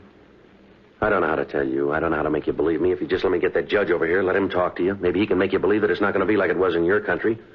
You'll be well fed. You'll get decent clothes. Nobody's going to beat you. We don't do things like that here. I'm not going to prison. Just let me get that judge over here. Now, let me call him on the phone. He can be here in just a few minutes. He'll tell you. He can do something. There's no reason why we can't work this thing out. Now, let me try to help you, please. I want to believe you, Mr. Friday. I really do, but it's hard to believe in anything. I'll just ask you one thing. Trust me. I've never seen you before. I don't know you outside of this room, but I ask you to believe me. And I promise you, I give you my word that I won't let anything happen to you. I don't know. I don't know. Let me have that gun. Let me take it, and then we can work things out. Really think we can do it? I think we can. John? John, let me in. I want to see you. They're here now to take me. You won't let them do it, will you? Please don't let them take me. Don't worry. All right, you down there. Get away from that door. All right, come on, Jan. I'll go crazy if they put me in prison again. I know I will. I don't want to go back.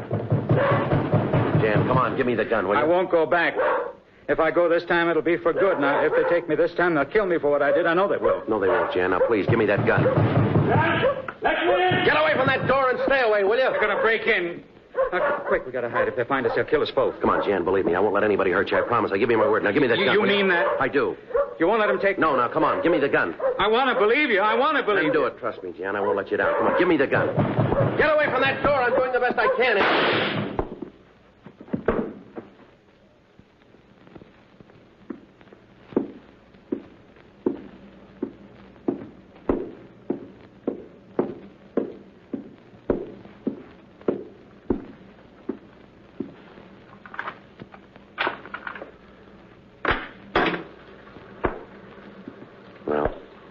Who is he?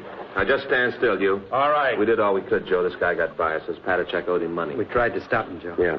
You the man who was with him? That's right. Well, you had no business up there. That's what you get for trying to impede justice. That's just You want what to tell me get. something? What were you doing pounding on that door? Padachek owed me money. I heard he was going to jail. I wanted to get it before he left. I had a right to be here. If you'd kept your nose out of this, I'd have gotten it straightened out. Sure you would have. Padachek's dead. I know that. I heard the shot. I'm out $200 he owed me. Think I'll ever get it back? I hope you're happy. You just took $200 away from me, didn't you? Come on, Frank. Sit. Yeah. Let's go.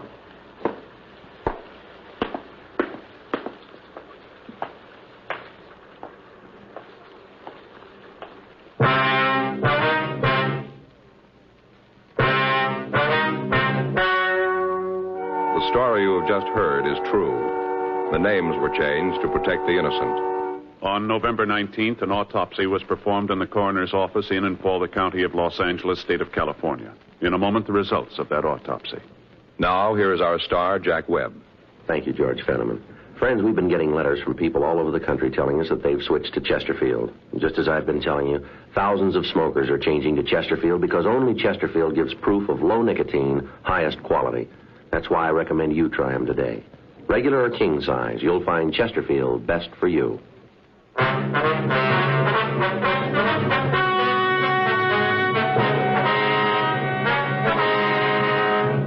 The coroner's autopsy disclosed that the death of Jan Padachek resulted from a self-inflicted gunshot wound. It was officially recorded as a suicide.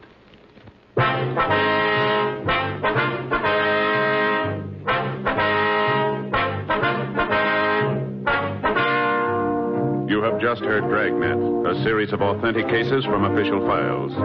Technical advice comes from the Office of Chief of Police W.H. Parker, Los Angeles Police Department. Technical advisors Captain Jack Donahoe, Sergeant Marty Wynn, Sergeant Vance Brasher. Heard tonight were Ben Alexander, Whit Connor, Vic Perrin, Jack Crucian. Script by John Robinson. Music by Walter Schumann. Hal Gibney speaking. Watch an entirely new Dragnet case history each week on your local NBC television station. Please check your newspaper for the day and time. Chesterfield has brought you Dragnet, transcribed from Los Angeles.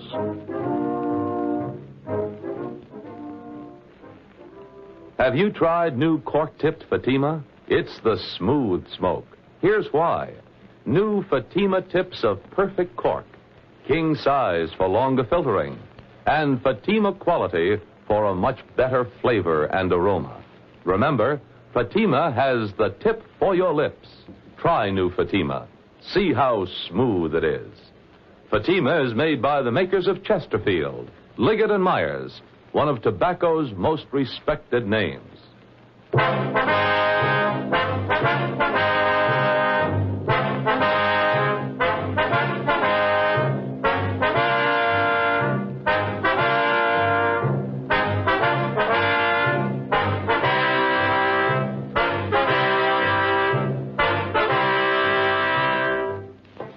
Visit with Cousin Willie next. Sound off for Chesterfield. Chesterfield, low in nicotine, highest in quality, best for you. Chesterfield brings you Dragnet.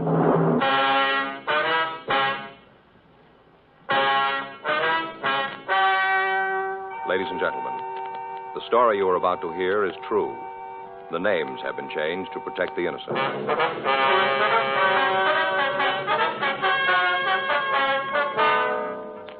You're a detective sergeant. You're assigned to forgery detail.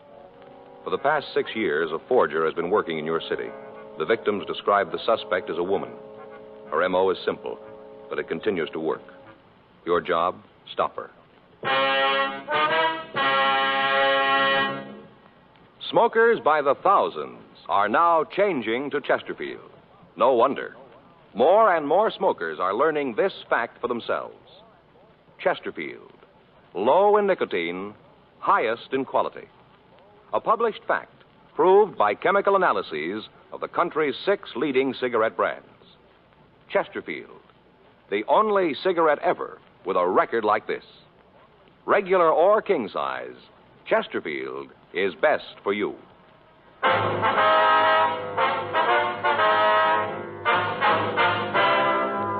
Dragnet, the documented drama of an actual crime. For the next 30 minutes, in cooperation with the Los Angeles Police Department, you will travel step by step on the side of the law through an actual case transcribed from official police files. From beginning to end, from crime to punishment, Dragnet is the story of your police force in action.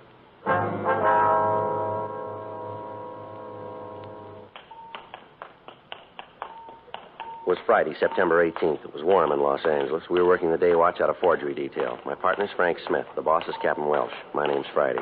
We were on our way out from the office, and it was 10:42 a.m. when we got to the 9th floor of the Beckworth department store, the credit manager's office.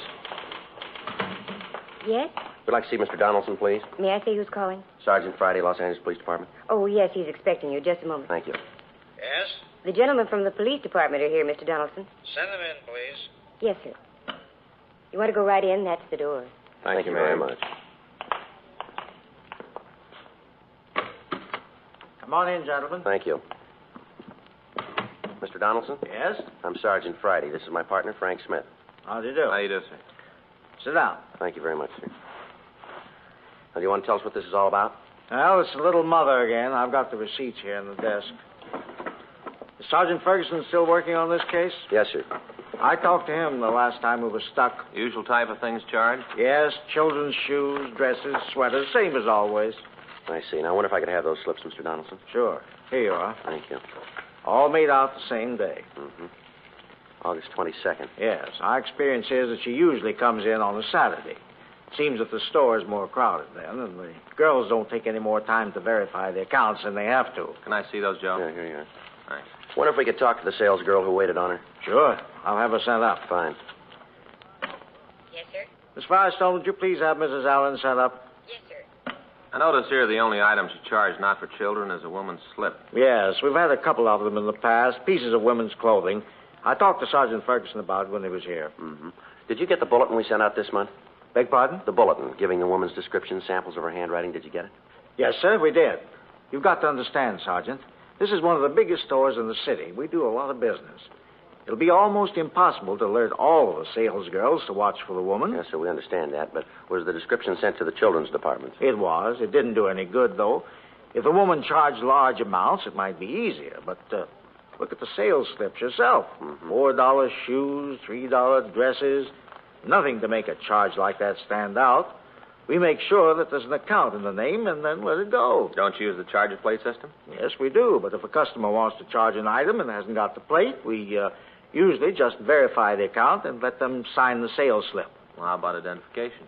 Well, normally we do ask for it. But as I said, these sales are such small amounts, and the woman comes in when the store is crowded. The girls just call the credit department and let her sign the receipt. I see. Oh, excuse me. Yes, sir. Yes? Mrs. Allen's here. Oh, all right. Just a moment. Yes, sir. The woman who waited on her is out in the office. Do you want to talk to her in here? Well, we don't want to take up any more of your time, sir. We can see her out there. All right. If there's anything else you need, I'll be here. Yes, sir. Oh, officer. Yes, sir. You know, I feel a little funny about this thing. Why is that, sir? Well, the things she's charged. What's that? Things she's taken. They were almost all kids' clothes. Doesn't seem to be interested in anything else. Total amounts of the articles she's taken don't add up to much. It's the principle of the thing more than the value. It just seems that the only thing she's interested in is the children. And it feels a little funny to call the police about a person like that. Yes, sir, we understand. We've got a lot of this going on, but the others, they take things for themselves. Luxuries, you know, expensive items. But she doesn't, just for the kids. She doesn't seem to be at all interested in herself. Well, we are. Yes, well, I suppose so. Well, I'll be here if you need anything more. Thank you, Mr. Donaldson. Thanks very much. We'll be in touch with you. You'll bring the sales slips back, won't you? Yes, sir, as soon as we've had the chance to photograph them. Well, I hope you can do something about it. Yes, sir, so do we. Thank you very much. Anything you need, you let me know. Yes, sir, thank you. Just a moment. Mrs. Allen? Yes? These are the police officers. How you doing, ma'am? I'm Sergeant Friday. This is my partner, Frank Smith. Hello. How do you do, Miss Allen? You want to sit down over here, please? Yes, all right. I feel just terrible about this. Ma'am? All this forgery thing. Now, you waited on the woman, did you? Yes, at least in the little girls' department. Uh-huh. What if you could describe her for us? Well, she was a little woman. I'd say a 10. How's that again, ma'am? A size 10. Oh. 5'1", about 105 pounds. Cute as a button. Mm-hmm. Did she have the children with her? No, she didn't. I thought it was a little funny at the time, but as I say, we were so busy with the school rush that afternoon that none of us girls had a chance to really think about anything. Yes, ma'am. What color hair did she have? Kind of sandy color. Guess you'd call it a blonde. Wore it up in a bun. Back here, Yes, ma'am. The other girls noticed it. Long. Looked nice. Different than all the other short haircuts. Kind of old-fashioned and homey. Yes, ma'am. How was she dressed? Not very well. Had a little blue hat, dark coat, cloth coat. Collar came up like this, Slash pockets. Nice, but not expensive. I say, ma'am, now would you know her if you saw her again? Oh, my, yes, sure would. Well, we'd like you to come over to our office and look at some pictures, if you would. All right. I'll have to talk to the floor manager. We'll take care of that, Miss Allen. All right. You think that you might have a picture of her? We don't know. I kind of hope not. Ma'am? I hope you don't have a picture. I guess it's a little sinful to even think of it, but she had a reason for what she did. I'm sure of it. Why do you say that, Mrs. Allen? Officer, I've been selling for a long time. I met a lot of people in that time. Nice ones and nasty ones. And believe me, this is one of the sweetest people I've ever served. Mm-hmm. I understand that you call her the Little Mother. Is that right? Well, we don't, ma'am. That's what the newspapers call her. Well, it fits her to a T. Right to a T. Where she bustled around those dresses, looking, testing. She was just like a mother hen trying to find something for her brood. A little doll, cute as a button. She just got to have a reason for what she's doing. Sergeant Friday? Yes, Mr. Donaldson? I'm glad I caught you. I think we've got it. Sir? The little mother is downstairs now.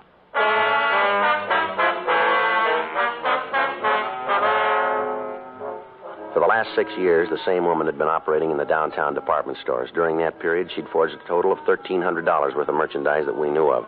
Because of her M.O., there was no way of telling how much more had gone undetected. The operation was a simple one. She'd enter a store, go to one of the departments. There she'd pick up articles of apparel, mostly for children, and then ask to charge them. She'd explain that she'd forgotten her charge plate, and after the account had been verified, she'd sign the charge slip. These slips would be put in the mail to the people who maintained the account, and it wouldn't be until they noticed a discrepancy that we'd be notified. Usually a month would pass between the time the clothing was taken and we were told of it. In the 6 years that the Little Mother, as the newspapers had dubbed her, had been operating, almost every team of detectives in the forgery detail had worked on the case. Statements from salesgirls who'd waited on her were taken. Photostats of the sales slips were made. Witnesses were interrogated, and then when the sum total of actual physical evidence was weighed and sifted, there was no lead to the identity of the forger. The police department had gotten out printed bulletins and copies of composite drawings of the suspect, and these had been distributed to all department stores in the area. But because of the suspect's appearance and the way she operated, none of the victims became suspicious in time to notify us. The Department Stores Protective League was working with us, but they met with the same dead ends that we'd found. Meanwhile, the evidence continued to pile up. The operation continued to work. When the manager of Beckworth's department store told us that the suspect was in the store, Frank and I were able to come up with the first concrete lead we'd had since we'd been working on the case. In the company of the manager and the saleswoman, Mrs. Myra Allen, Frank and I went down to the boys' department where the suspect was reported to be. Down this way. Yes, sir. The girl said she was over by boys' suits. I hope they were able to hold her. Mm-hmm. Just a minute. Yes, sir. I know I don't have to tell you, gentlemen, about the store's liability in a situation like this. No, sir. Now, I'm sure it's her, but it could be very embarrassing and expensive to the store if we made a mistake. All right, sir, we understand. Good. Over here. All right. Mr. Donaldson? Mr. Donaldson? Yes, Miss Franklin. Where is she? It's not my fault. You've got to believe that. What's the matter, miss? Don't tell me you stopped the wrong person. You caused trouble with an innocent party, and she could sue the store. I'm sorry, Mr. Donaldson. Where's the woman, miss? That's what I'm trying to tell you. Yes, ma'am? She wouldn't wait.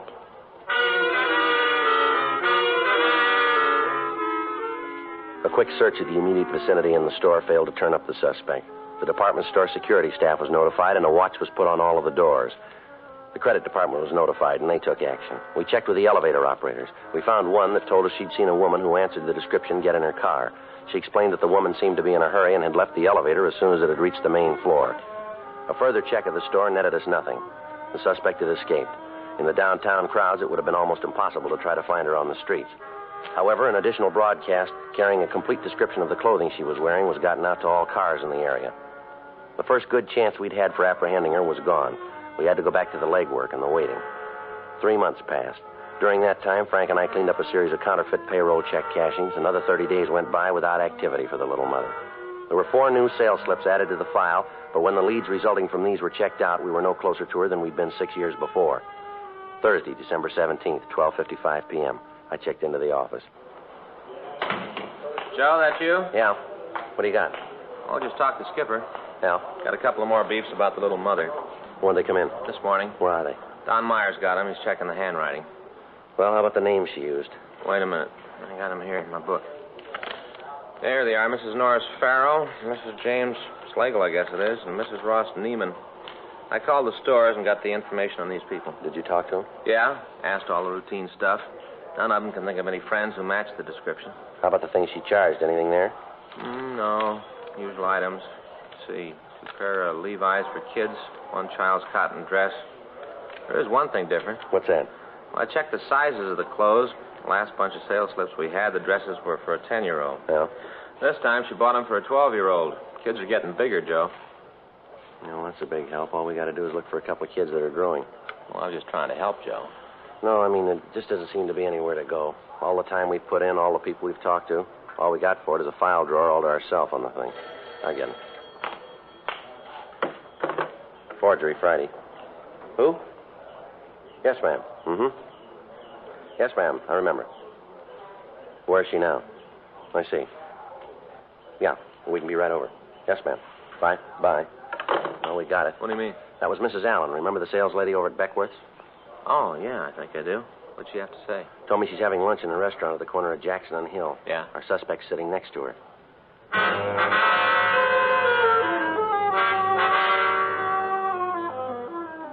"1:02 p.m. We checked out of the office and drove over to the restaurant. It was located at the rear of a large drugstore. When we came into the place, Mrs. Allen met us at the entrance. She took us back down the counter and pointed out a small woman sitting on the last stool. That's her. You sure, ma'am? I'm positive. That's her. All right, let's go. Yes. You want to wait here, Miss Allen? Certainly. Something you gentlemen want? We're police officers, ma'am. We'd like to talk to you. Police? Yes, ma'am. You want to step over there to talk? Might be better. Well, if you want to say anything to me, you can say it right here. I haven't done anything wrong. What if we could see your identification? Why? Your identification, ma'am. Could we see it? All right, just a minute. I've got it in my purse. Getting terrible. I don't know what you officers are trying to find out, but I'm going to tell you right now, if you can't prove you've got a reason for making me do this, you're in trouble. We're not making you do anything, ma'am. We don't want to cause you any embarrassment. A funny way of showing it. I want to tell you that my husband knows people in this town. When he hears about this... Oh, here you are. Here's my driver's license. Would you take it out of your wallet, please? Here. Mrs. Evelyn Nelson?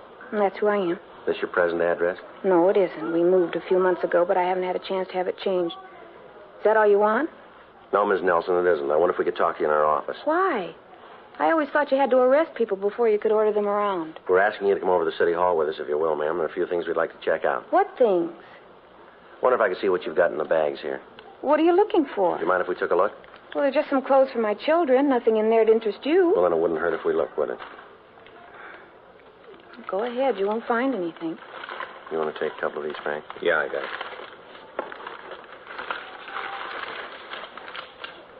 Well, what about it? Did you find anything wrong? Maybe a gun? No, ma'am, but I wonder if you could explain this. What's that? This charge slip here, signed by Mrs. Ross Neiman. Well, certainly that was probably in the bag when I bought the things. I don't know anything about it. All right, Miss Nelson. Afraid we're going to have to ask you to come with us. On what charge? Suspicion of forgery.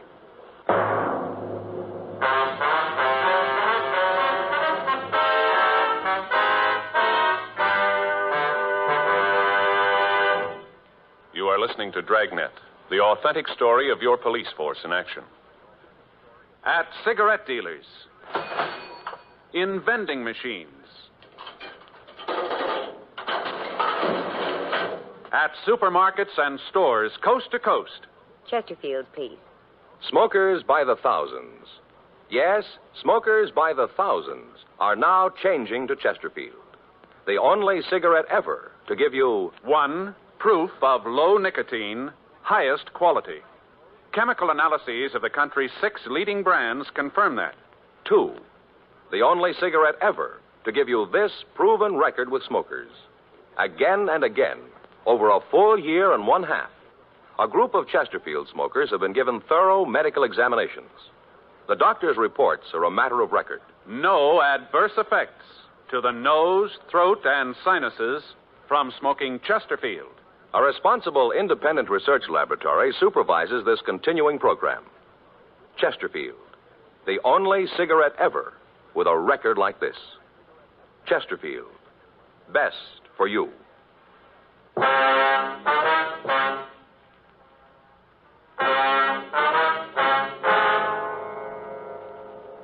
We returned the suspect to the city hall for questioning. While Frank checked her name through the files, I tried to get her to talk. For 20 minutes, her attitude was one of surprise, and she answered the questions I put to her with indignance. Finally, she lapsed into silence and wouldn't reply at all to further interrogation.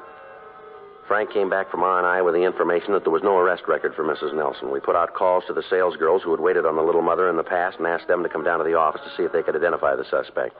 Yes, ma'am. Room 29. Yeah, come right in the First Street entrance, turn left into the police department. That's right, ma'am. There's an arch there. Go right through it. Mm-hmm. Straight down the hall and to the right. Well, it's the only way you can go. It's on the left as you go down the hall. That's right, 29. Mm-hmm. If you'll ask for Sergeant Friday or Officer Smith. No, ma'am, Smith. That's all right, ma'am. We'll expect you. Goodbye. I'll call the next one. Yeah. You know, you'd save yourself and us a lot of trouble if you'd tell us the truth, Mrs. Nelson. Mrs. Nelson? Hello, may I speak with Miss Brundage, please? In children's wear? Yes, ma'am, I will. Hang up the phone. Beg your pardon? You don't have to go through this anymore. All right, ma'am. You want to tell us about it? Mrs. Nelson? I only did it for them, the kids. I didn't want to. How do you think I felt when I knew I was stealing? How do you think I felt? You want to go ahead? My husband, Paul's a good man. What he's done, he thinks is right. I can't quarrel with him. But he doesn't know, he doesn't understand. It isn't that he doesn't love the kids. He does. He really does. It's just that he doesn't understand. You can see that, can't you? He doesn't understand about them. Do either of you have a handkerchief? I came away this morning without one. Yes, ma'am. Here you are. Thanks. Want to go ahead, please? All his life he's worked. Put in long hours without a thought of what he was doing to himself. Every nickel he made was put away so he'd be able to feel secure, so he wouldn't have to worry about anything. It was all right when we first got married. I could understand it then. I went along with what he thought. But the last few years, it's gotten to be an obsession with him. The almighty dollar, that's all that seems important to him. Now, what kind of work does your husband do, Mrs. Nelson? He owns a grocery store. Mm-hmm. Small place, but it does good, makes a good living. Only we aren't living, we're existing. Mm-hmm. He gives me $10 a week to run the house and buy clothes for the kids. I've tried, Lord knows I've tried, budget meals, cheap cuts of meat, day-old bread. Any way you spend it, no matter how you figure, $10 just doesn't go very far. Well, now, Mrs. Nelson, didn't you talk to your husband about it? Didn't you ask him for additional money for the expenses? Yes, I'd ask him, and he'd tell me that I had to make do all the time, make do just a little longer until he had the money in the bank. Then we'd be all right. Only the more it went on, the worse it got. It didn't seem to make any difference how much money we had, how the total in the passbook went up. He wasn't satisfied. Had to be a little more, a little more. I guess I'm feeling sorry for myself, but you see, he could afford to buy the kids decent clothes, at least that. You agree with me, don't you? Well, that's hard to say, ma'am. Not for me. I'll never forget the day when my boy came home crying. He'd been fighting. One of the other boys at school had said something about the patches on his clothes. Just a little kid, that's all he was, ridiculed by his friends. That's when I made up my mind to do something about it. Does your husband know anything about your activities? No, nothing. How'd you explain the new clothes for the youngster to him? I didn't have to. Last year, he's been working so hard at the store, I hardly ever see him. The kids don't hardly know him. He even spends Sunday at the store dressing the windows. You mean he spends all his time there? Every minute he's not asleep. He let one clerk he had go so he could save the money. Always save the money. It doesn't make any difference who gets hurt. Get that dollar and put it away. That's what counts. Put the dollar away. You know something, officer? What's that, Miss Nelson? I haven't been able to sit down and talk to my husband for 6 weeks. 6 weeks. He gets home at 12:30, 1 o'clock in the morning. He's up and gone at 6:30. Kids are always asking when Daddy's coming home. How do you answer him? How do you make him understand? I can't. I've tried the only way I know how. And I did it so wrong. All right, Miss Nelson. We'll try to work it out. Can I use your phone? I've got to tell the children what to do about dinner. I'll call for you if you like, ma'am. What's the number? Hollywood 98844.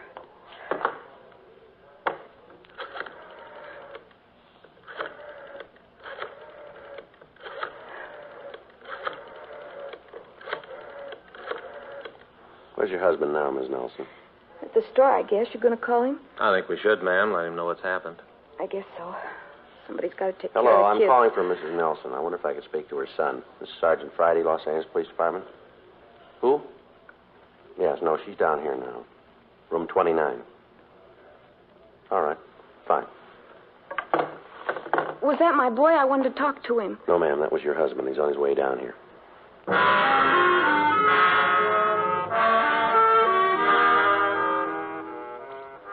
2:14 p.m. Paul Nelson walked into the office. Frank and I took him and his wife to the interrogation room. She'd asked us while we waited for him if we'd let her talk to him for a few minutes alone. We stayed out in the hall, and after a brief wait, Paul Nelson opened the door and asked us to come into the room.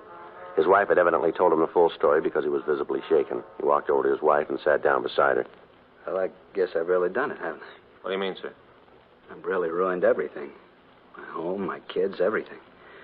All the time it was happening, I never knew it, never had an idea. Don't blame yourself too much, Paul. But I should have known. I should have seen it myself. Even when you tried to tell me, I was too busy to see it, too wrapped up with the business. It wasn't for me, Paul. It was for the children. It doesn't make any difference who it was for. I'm the one who caused it. I'm the one. It's my fault. I'm sorry, Evelyn. How can I ever make it up to you? Don't think about that now, Paul. It won't do any good. What's been done can't be changed. How about it, officer? Sir? What happens now? Well, your wife is going to be given a preliminary hearing. She'll have the chance to plead guilty. If she does, the court will decide what to do. What's the punishment for what she's done? Well, according to Section 473 of the Penal Code, it's imprisonment in the state penitentiary for 1 to 14 years or for not more than a year in the county jail. Is there any way out of it? What do you mean? Any way of getting Evelyn out of it? If I went to the judge and told him why she did it, if I told him it was my fault, would that make a difference? I don't know. That'd be up to the court. But I could try. Yes, sir. If I paid the money back for all the things she's taken, I can afford it. I could go to the stores and pay him. Maybe they'd feel different then, huh? I could make it up to him. Everything would be all right. Well, it's been going on for 6 years, you know. But if I did pay the stores back, it'd make it up to him, wouldn't it? Maybe, but how about your wife? What? How are you going to make it up to her?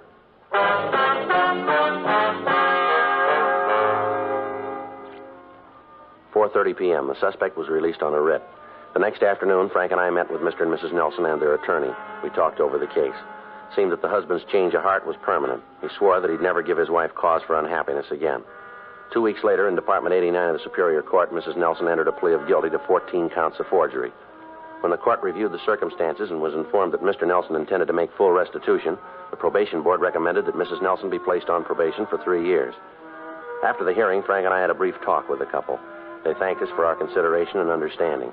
Apparently, the cause of trouble between the Nelsons had been erased. Another 2 weeks went by. January 22nd, Frank and I got back from lunch and we checked into the office. Here they are, dear. Mr. Friday, Mr. Smith? Ms. Nelson, Mr. Nelson, how are you? Just fine, Sergeant. How are you two? Fine, thank you very much, ma'am. What can we do for you? That's what we want to do for you. Sir? You got the boxes, honey? Yeah, here they are. It's not much, but we thought that you'd like them. Made them ourselves to say thanks. Look at that, Joe. Mm-hmm. That's not necessary, ma'am. You didn't have to do that. No, we wanted to. Toll House cookies. Eve made a box for each of you. Real good. Lots of chocolate. Well, that's very nice of you. We just hope you'll enjoy them. Yes, ma'am. I'm sure we will. Yes, ma'am. How are things going with you? Oh, just fine. Paul and I have gotten everything straightened out. I help him out at the store now. That way he's got more time to spend with the kids. Things just couldn't be much better. Well, we're glad to hear that. It's a funny thing to say, Mr. Friday, but it's true. The best thing that ever happened to us. What's that, Ms. Nelson? My getting arrested. The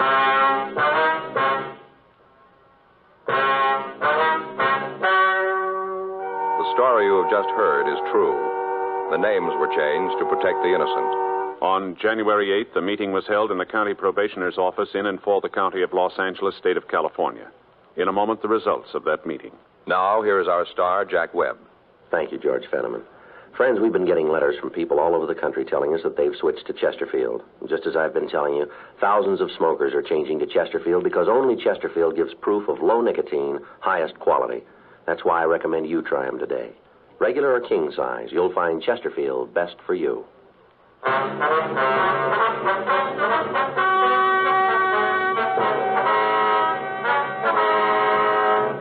At the end of 3 years, Mrs. Evelyn Margaret Nelson had fulfilled the requirements of her probation, and the case was officially marked closed.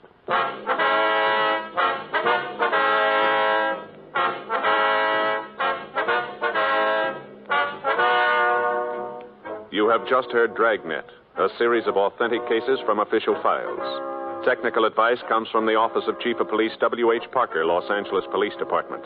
Technical advisors, Captain Jack Donahoe, Sergeant Marty Wynn, Sergeant Vance Brasher. Heard tonight were Ben Alexander, Vic Rodman, Joyce McCluskey. Script by John Robinson. Music by Walter Schumann. Hal Gibney speaking. Watch an entirely new Dragnet case history each week on your local NBC television station. Please check your newspaper for the day and time. Chesterfield has brought you Dragnet, transcribed from Los Angeles. Have you tried new cork-tipped Fatima? It's the smooth smoke. Here's why. New Fatima tips of perfect cork, king size for longer filtering, and Fatima quality for a much better flavor and aroma. Remember, Fatima has the tip for your lips. Try new Fatima. See how smooth it is. Fatima is made by the makers of Chesterfield, Liggett & Myers, one of tobacco's most respected names.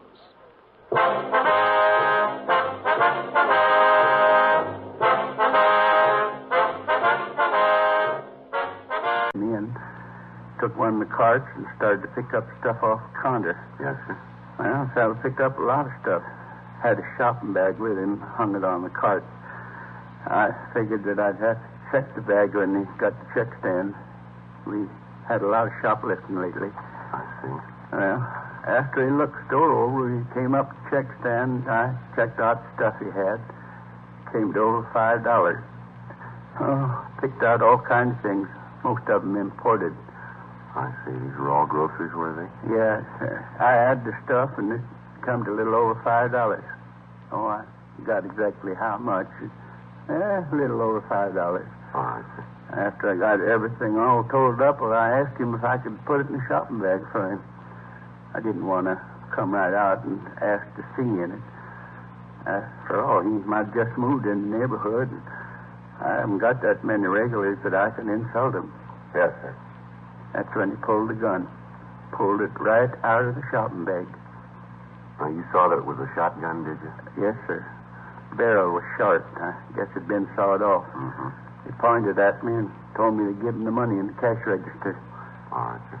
And then he told me to lay down on the floor and stay there for 5 minutes and not to move. Mm-hmm. I was going to do it.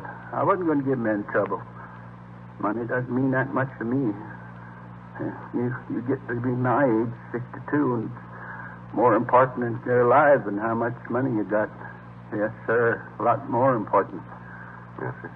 Well, I was just going to do like you said when Mrs. Colton came into the store. She's one of my regular customers, you know. I see. She saw the fellow with the gun, and she let out a scream. I tried to tell her to keep quiet, but before I could say much of anything, the fellow turned around and hit me with a gun. Oh, I say, hit me just about as hard as he could. I kind of remember the sirens coming, but after that, it's kind of hazy. Like it didn't really happen to me, like I read about it. I see, sir. Now, can you tell us what the man looked like? Yes, I guess I can. A bit before I do, though. Yes, sir. Would you tell me what time it really is? Well, right now, it's 4:50, Mr. Bailey. 4:50 a.m. Wednesday morning? Yes, sir, that's right. I don't think it's very nice, you fellas, play a joke like this on the old man. Seems like you could be honest. If I had my watch, I could tell myself. Well, we're telling you the truth about the time, Mr. Bailey. 4:50. All right, then you have your little joke, but I don't think it's funny at all. Sir, can you tell us how old the man was? About 24, 26. I see. How tall was he? tall as me. I can remember because I could look right over straight at him. That'd make him 5'8". Yeah, right about that. Was he heavy or slight? I couldn't tell too well. He had a big overcoat on. How about his coloring, his complexion? Oh, he's dark complected, had dark eyes. Do you remember what the color of his hair was? Well, I could just see at the temples. It was black. Yeah. He had this hat on, hat pulled down. Uh-huh. Was he clean shaven? Yes, he was. I'm sorry to have to ask you all these questions, but we have to get to the bottom of this. Did he have any marks or scars? Yes, sir. He had a little mole on the side of his nose. Just a small little one. On which side of his nose, would you remember? Well, when he was facing me, it was on the left, so that'd be on his right. Yes, that's right, on the right side. I hope we're not tiring you too much, but was there anything different about the way he talked? An accent, something like that? No. Say, how about the things he picked up? You get any fingerprints from him? No, sir. He must have taken all the groceries with him. Would you know the man if you saw him again, Mr. Bale? You just bet I would. I'd remember that face till my dying day. I won't ever forget it. Think you've ever seen this man before? No, sir, never did. Would you know if he drove a car? Well, I don't think so. He was so wet when he come in. He must have walked a ways. And like I said... Operating. Thursday, March 19th. 3 additional teams of men were assigned to the case, and a rolling stakeout was set up in the general area where the hold-up man had been working. Additional cars were planted at the cab stands along Wilshire Boulevard and in the vicinity of 1st and Spring Street. Another 2 days passed. On Thursday, March 21st, Frank and I were sitting in our car staked out at the cab stand at the corner of Wilshire and Leeward. 8:46 p.m. That looks like it's going to rain again. Well, these clouds have been moving in all afternoon. Pretty black, aren't they? Yeah. They're cold, too. Attention all units. All units. 964 in Eldon Place at 211 Code 3. All units in the vicinity of 964 in Eldon Place at 211 Code 3. Let's go. Right.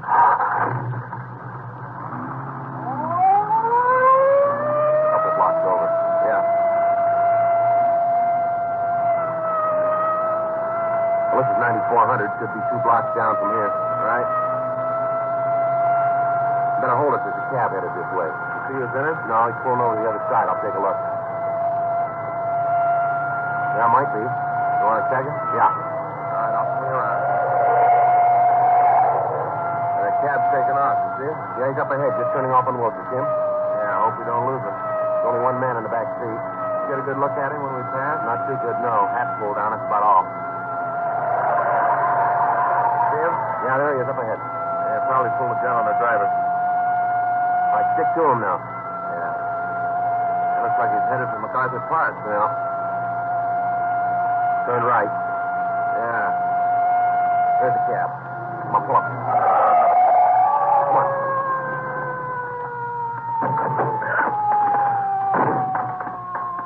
I couldn't stop. He said he'd kill me if I did. He had the gun pointing right at me. You see where he went? Yeah, he ran over there in the park. Good, I'll check it. I didn't know what it was all about. He said if I didn't keep driving, he'd kill me. That's all right. You stay here. I'll be right back. Yeah, sure. Joe? Yeah. You see him? No, he got away. Hey, we got something to go on. Yeah. He dropped his shotgun.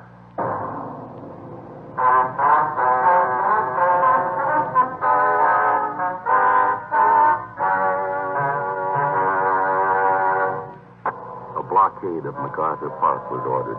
The surrounding streets were checked, but apparently the suspect had made good his escape. The crime lab crew was called, and they came out and went over the cab for physical evidence.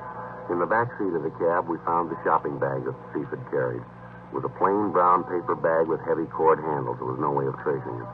In the bottom of the bag, under several cans of food, there was a sales slip with a penciled notation. One of the prices that had been rung up had apparently been wrong, and after the total had been made, a credit to the customer had been deducted. There was no market name on the slip and no address, just the penciled notation. The shotgun and the cans of food were checked for fingerprints, but those that were found were so badly smudged that they were useless. The serial number was checked with gun records, and we found out that the gun had been reported stolen 3 months previously. We went out and talked to the man who'd made the report, but he couldn't help us. Lieutenant Lee Jones made photographs of the serrated edge of the sawed-off barrels, and they were booked as evidence. We checked at the store that had been robbed, but they told us that the sales slip wasn't theirs. Monday, March 23rd, we started out to find the store that had made out the slip. We checked all of the smaller grocery stores in the area where most of the cabs had been picked up. It took us the better part of 3 days. On Wednesday afternoon, we stopped at a small delicatessen at the corner of 3rd and Leeward Street. The manager there told us that he didn't recognize the slip, but he said that it could have come from their cash register. He asked us to wait while he called his wife. She came over to the store and we showed her the receipt. Yeah, that's one I made out. The customer bought 4 cans of tomato sauce, and I made a mistake on the register. I overcharged him a penny on each can. He noticed that he made quite a scene. It was pretty embarrassing. I apologized. I gave him a credit. Do you know the man? Well, he comes in quite often, once, twice a week. Does he live in the neighborhood, would you know? No, I can't tell you that. He just comes in and he leaves. Do you know his name? No, I don't. He drive a car?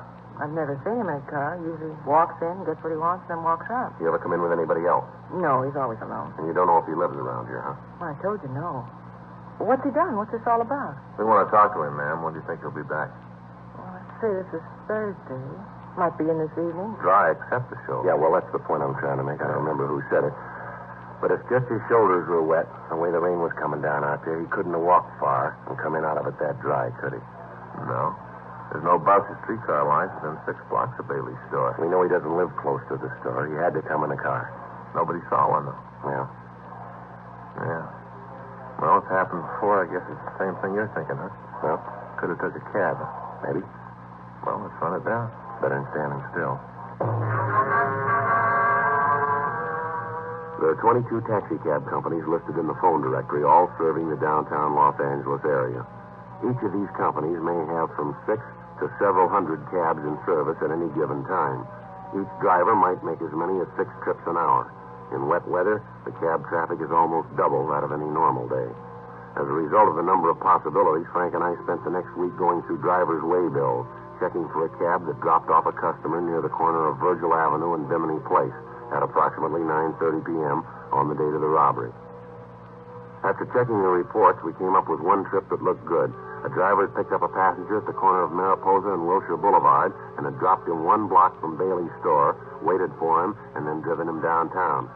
We checked with the traffic manager of the cab company, and we found that the driver could be located at a cab stand out on Wilshire Boulevard. Frank and I drove out to see him. We gave him the description of the suspect and asked if he'd ever seen anybody who matched it. Yeah, I remember him. A little guy. I picked him up out on Wilshire. I remember because he wanted out on a corner. And I thought it was funny that he didn't want me to let him out in front of wherever it was he was going. Did you wait for him? Yeah, he gave me a sawbuck and said for me to wait. I dropped the flag, and, I guess it was about a half an hour later, he came running back to the cab. Jumped in, told me to take him down to First and Spring. Let him out there. Remember him pretty good now. Had a big shopping bag. I see. Do you know where he went when he got out of your cab out on Bimini? No. I think it was an apartment out there. The way the rain was coming down, I didn't stick my head out to watch him. How about when you dropped him off downtown? You see where he went then? No. You think you'd know this man if you ever saw him again? Not sure. He wore his hat kind of down over his face, dark in the back of the cab. Might know him, then maybe I wouldn't. I'd have you come downtown and look at some pictures if you would, see if you can spot him for us. Sure, I got to get cleared through the dispatcher first. That's all right. We'll take care of that. Hey, what's this guy done? Something pretty bad, huh? Well, we want to talk to him. Going to a lot of trouble just to talk to the guy. Come on, you can tell me. I won't spread it around. What's the beef? What's he done, huh? It'll be a little better if we talk to him about it. Okay. That's the way you want to play it. I don't want to get nosy.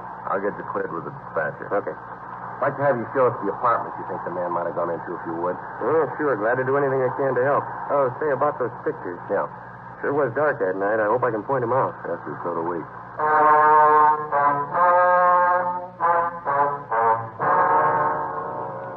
We took the cab driver downtown, and he went through the mug books, but he was unable to come up with an identification. The neighborhoods where he'd picked up the suspect and where he dropped him off were checked. None of the people in the vicinity could tell us anything. The usual channels of information were checked, but they yielded no new information. It had been 10 days since the holdup, and we were no nearer to finding the suspect than we'd been the day after the robbery. Another week passed without result. The thief had dropped from sight. We still had no idea where he was. On Tuesday, March 10th, we got the answer. Hot shot, I'll get it.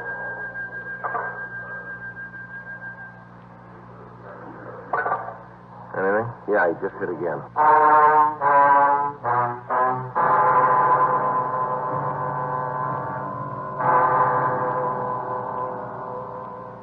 The description of the M.O. the thief had used was the same as he'd employed in holding up Bailey. During the following 3 days, he hit 3 more times. Each time he got away without a trace.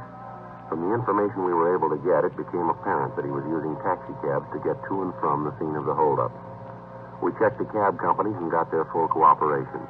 They agreed to help us as much as they could, but explained that with the tremendous volume of business that they handled each day, it would be almost impossible to check every passenger that the drivers carried. We got out printed descriptions of the suspect, giving detailed information of the hat and the coat that he wore, the shopping bag that he carried, and the fact that he asked the drivers to wait for him. Another week passed without result. The bandit had stopped. Eddie's shoulders are just soaking wet. Yes, sir. We'd like to have you look at some pictures when you feel a little better, Mr. Bailey. You just bring them on. You got a picture of that young hoodlum, I'll know it. All right, sir. We're going to have to come back and see you. You ought to try to get some sleep now. We appreciate your cooperation here.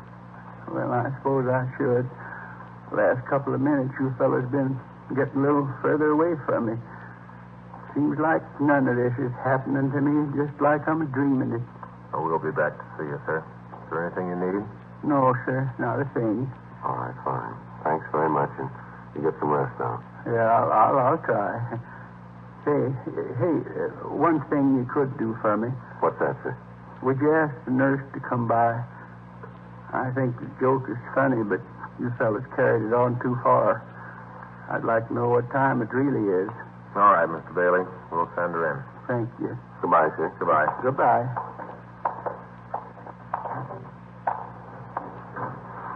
Pardon me, nurse. Yes? What if you check Mr. Bailey in there? He'd like to know what time it is. He's been asking the same question the last 2 days. He won't seem to believe any of us. Uh-huh. Do you know where you could find Dr. Cardell? Yes, sir, just down the hall, 2 doors past the turn. Thank you very much. I'd like to find out when he'd be able to look at those mug shots. Yeah, it's got a good description. It'll make it easier. Yeah. I guess this is it. 2 doors past the turn. Yeah. Come in. Sorry to bother you again, Doctor. That's all right. What can I do for you? We were wondering when it would be possible for Mr. Bailey to look at some pictures for us. I mean, when he's well enough. Well, with the way he's been reacting to treatment, he'll live. Yes, sir. But you saw the bandage. Yes, sir. He's totally blind. 5:10 a.m. We got to the city hall. We got out a supplementary broadcast and an APB carrying the description of the suspect. We asked the stats office to make a run for us on the information the victim of the holdup had given us. They said they'd be able to give us a list of possibles by 10:30 that morning. We checked through the oddity file to see if there might be something in the records on the small mole on the suspect's nose. There were several cards turned over to us, but none of them matched the rest of the description that we had. 6:30 a.m. We went across the street, we had breakfast, and then we came back to the office and put in a call to the hospital to check on Bailey. The doctor told us that he was sleeping comfortably and he appeared to be past the critical point. For the next hour, Frank and I checked through the mug books to see if there were any recent parolees who matched the description that we had. We came up with nothing that would help us in getting an identification of the suspect. The woman customer of the store mentioned by Bailey in his report of the crime had been questioned thoroughly, but she was unable to give us any additional information on the holdup man. She was unable to give us a concrete description of the thief. She'd been shown the mug books, but after looking at them, she stated that she was more confused than she had been before seeing them. She also told us about the suspect's black overcoat. She said that while the shoulders looked quite wet from the rain, the rest of the garment appeared to be dry. 10:30 a.m., we got the results of the run from the stats office. There were 17 names on the list. All men matched the description of the suspect and had at one time or another used the same M.O. used in holding up Bailey. It took us 2 days to check them out, and at the end of 48 hours, we were no nearer apprehending the thief than we had been before. 7:58 a.m. Saturday morning. I checked in for work. Hi, Joe. Morning, Frank. It's one of the best investments I ever made. Huh? The trench coat. Sure give me a lot of wear. Well, if you only used it this week, you've gotten your money's worth. Yeah. Sure is the answer to the rain question, though. I've been wearing that plastic coat of mine so long, I'm beginning to feel like a package of frozen food. Yeah, you look like it, too. Yeah. Anything in the book? No. I talked to Stoner this morning, thought for a minute he had something for us. What's that? Well, they picked up a kid down on 7th yesterday. Tried to heist a liquor store. Manager pulled a gun and held him. Stoner answered the call.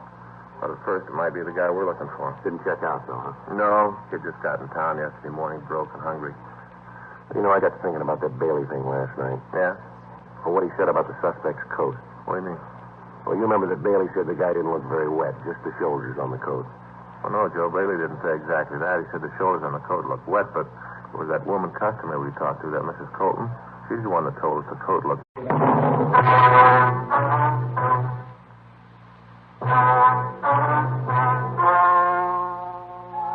Ladies and gentlemen, the story you're about to hear is true. The names have been changed to protect the innocent.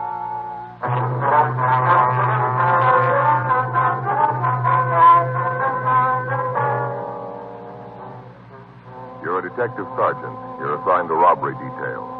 A hold-up man has robbed the owner of a neighborhood grocery store. The victim has been beaten unmercifully with a sawed-off shotgun.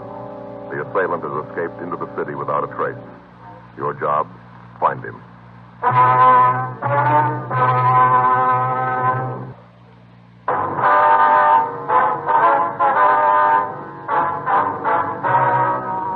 Dragnet, the documented drama of an actual crime. For the next 30 minutes, in cooperation with the Los Angeles Police Department, you will travel step by step on the side of the law through an actual case transcribed from official police files. From beginning to end, from crime to punishment, Dragnet is the story of your police force in action.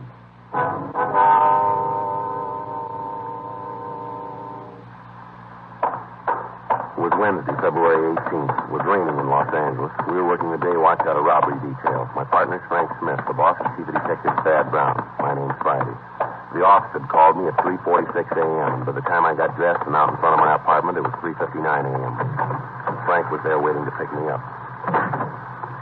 What's the best way to get there? Down the freeway, I guess, and cut over on the Liso, huh? All right. Who called you, the hospital or the office? The office said that Bailey had regained consciousness. We might be able to talk to him now. The rain's going to slow us down. Well, I'd better use the light and siren, Frank. We may not have much time. Huh? The way the skipper put it to me on the phone. Yeah? They still don't know if Bailey's going to live.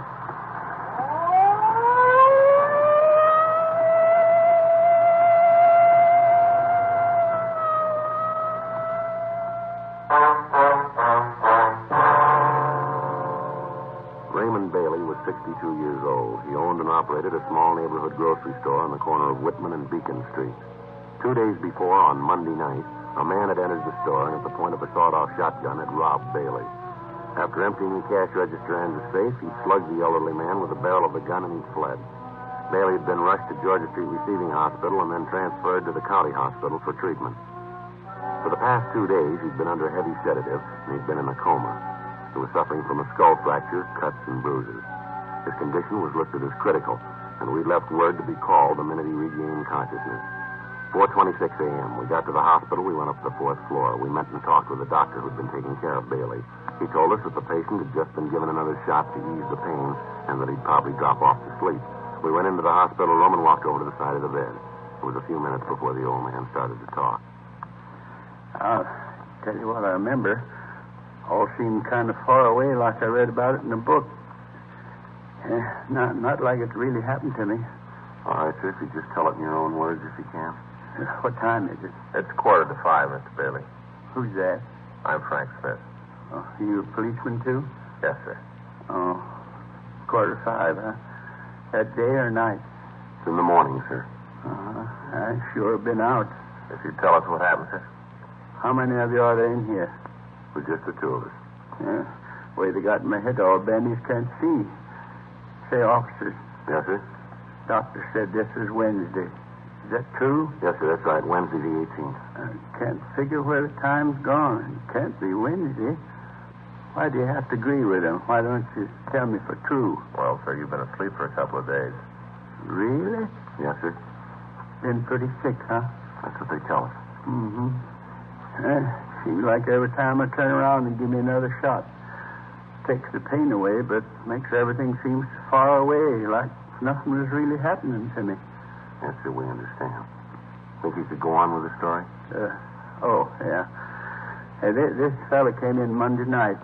It was raining. Wasn't much business. I was figuring on closing when he came.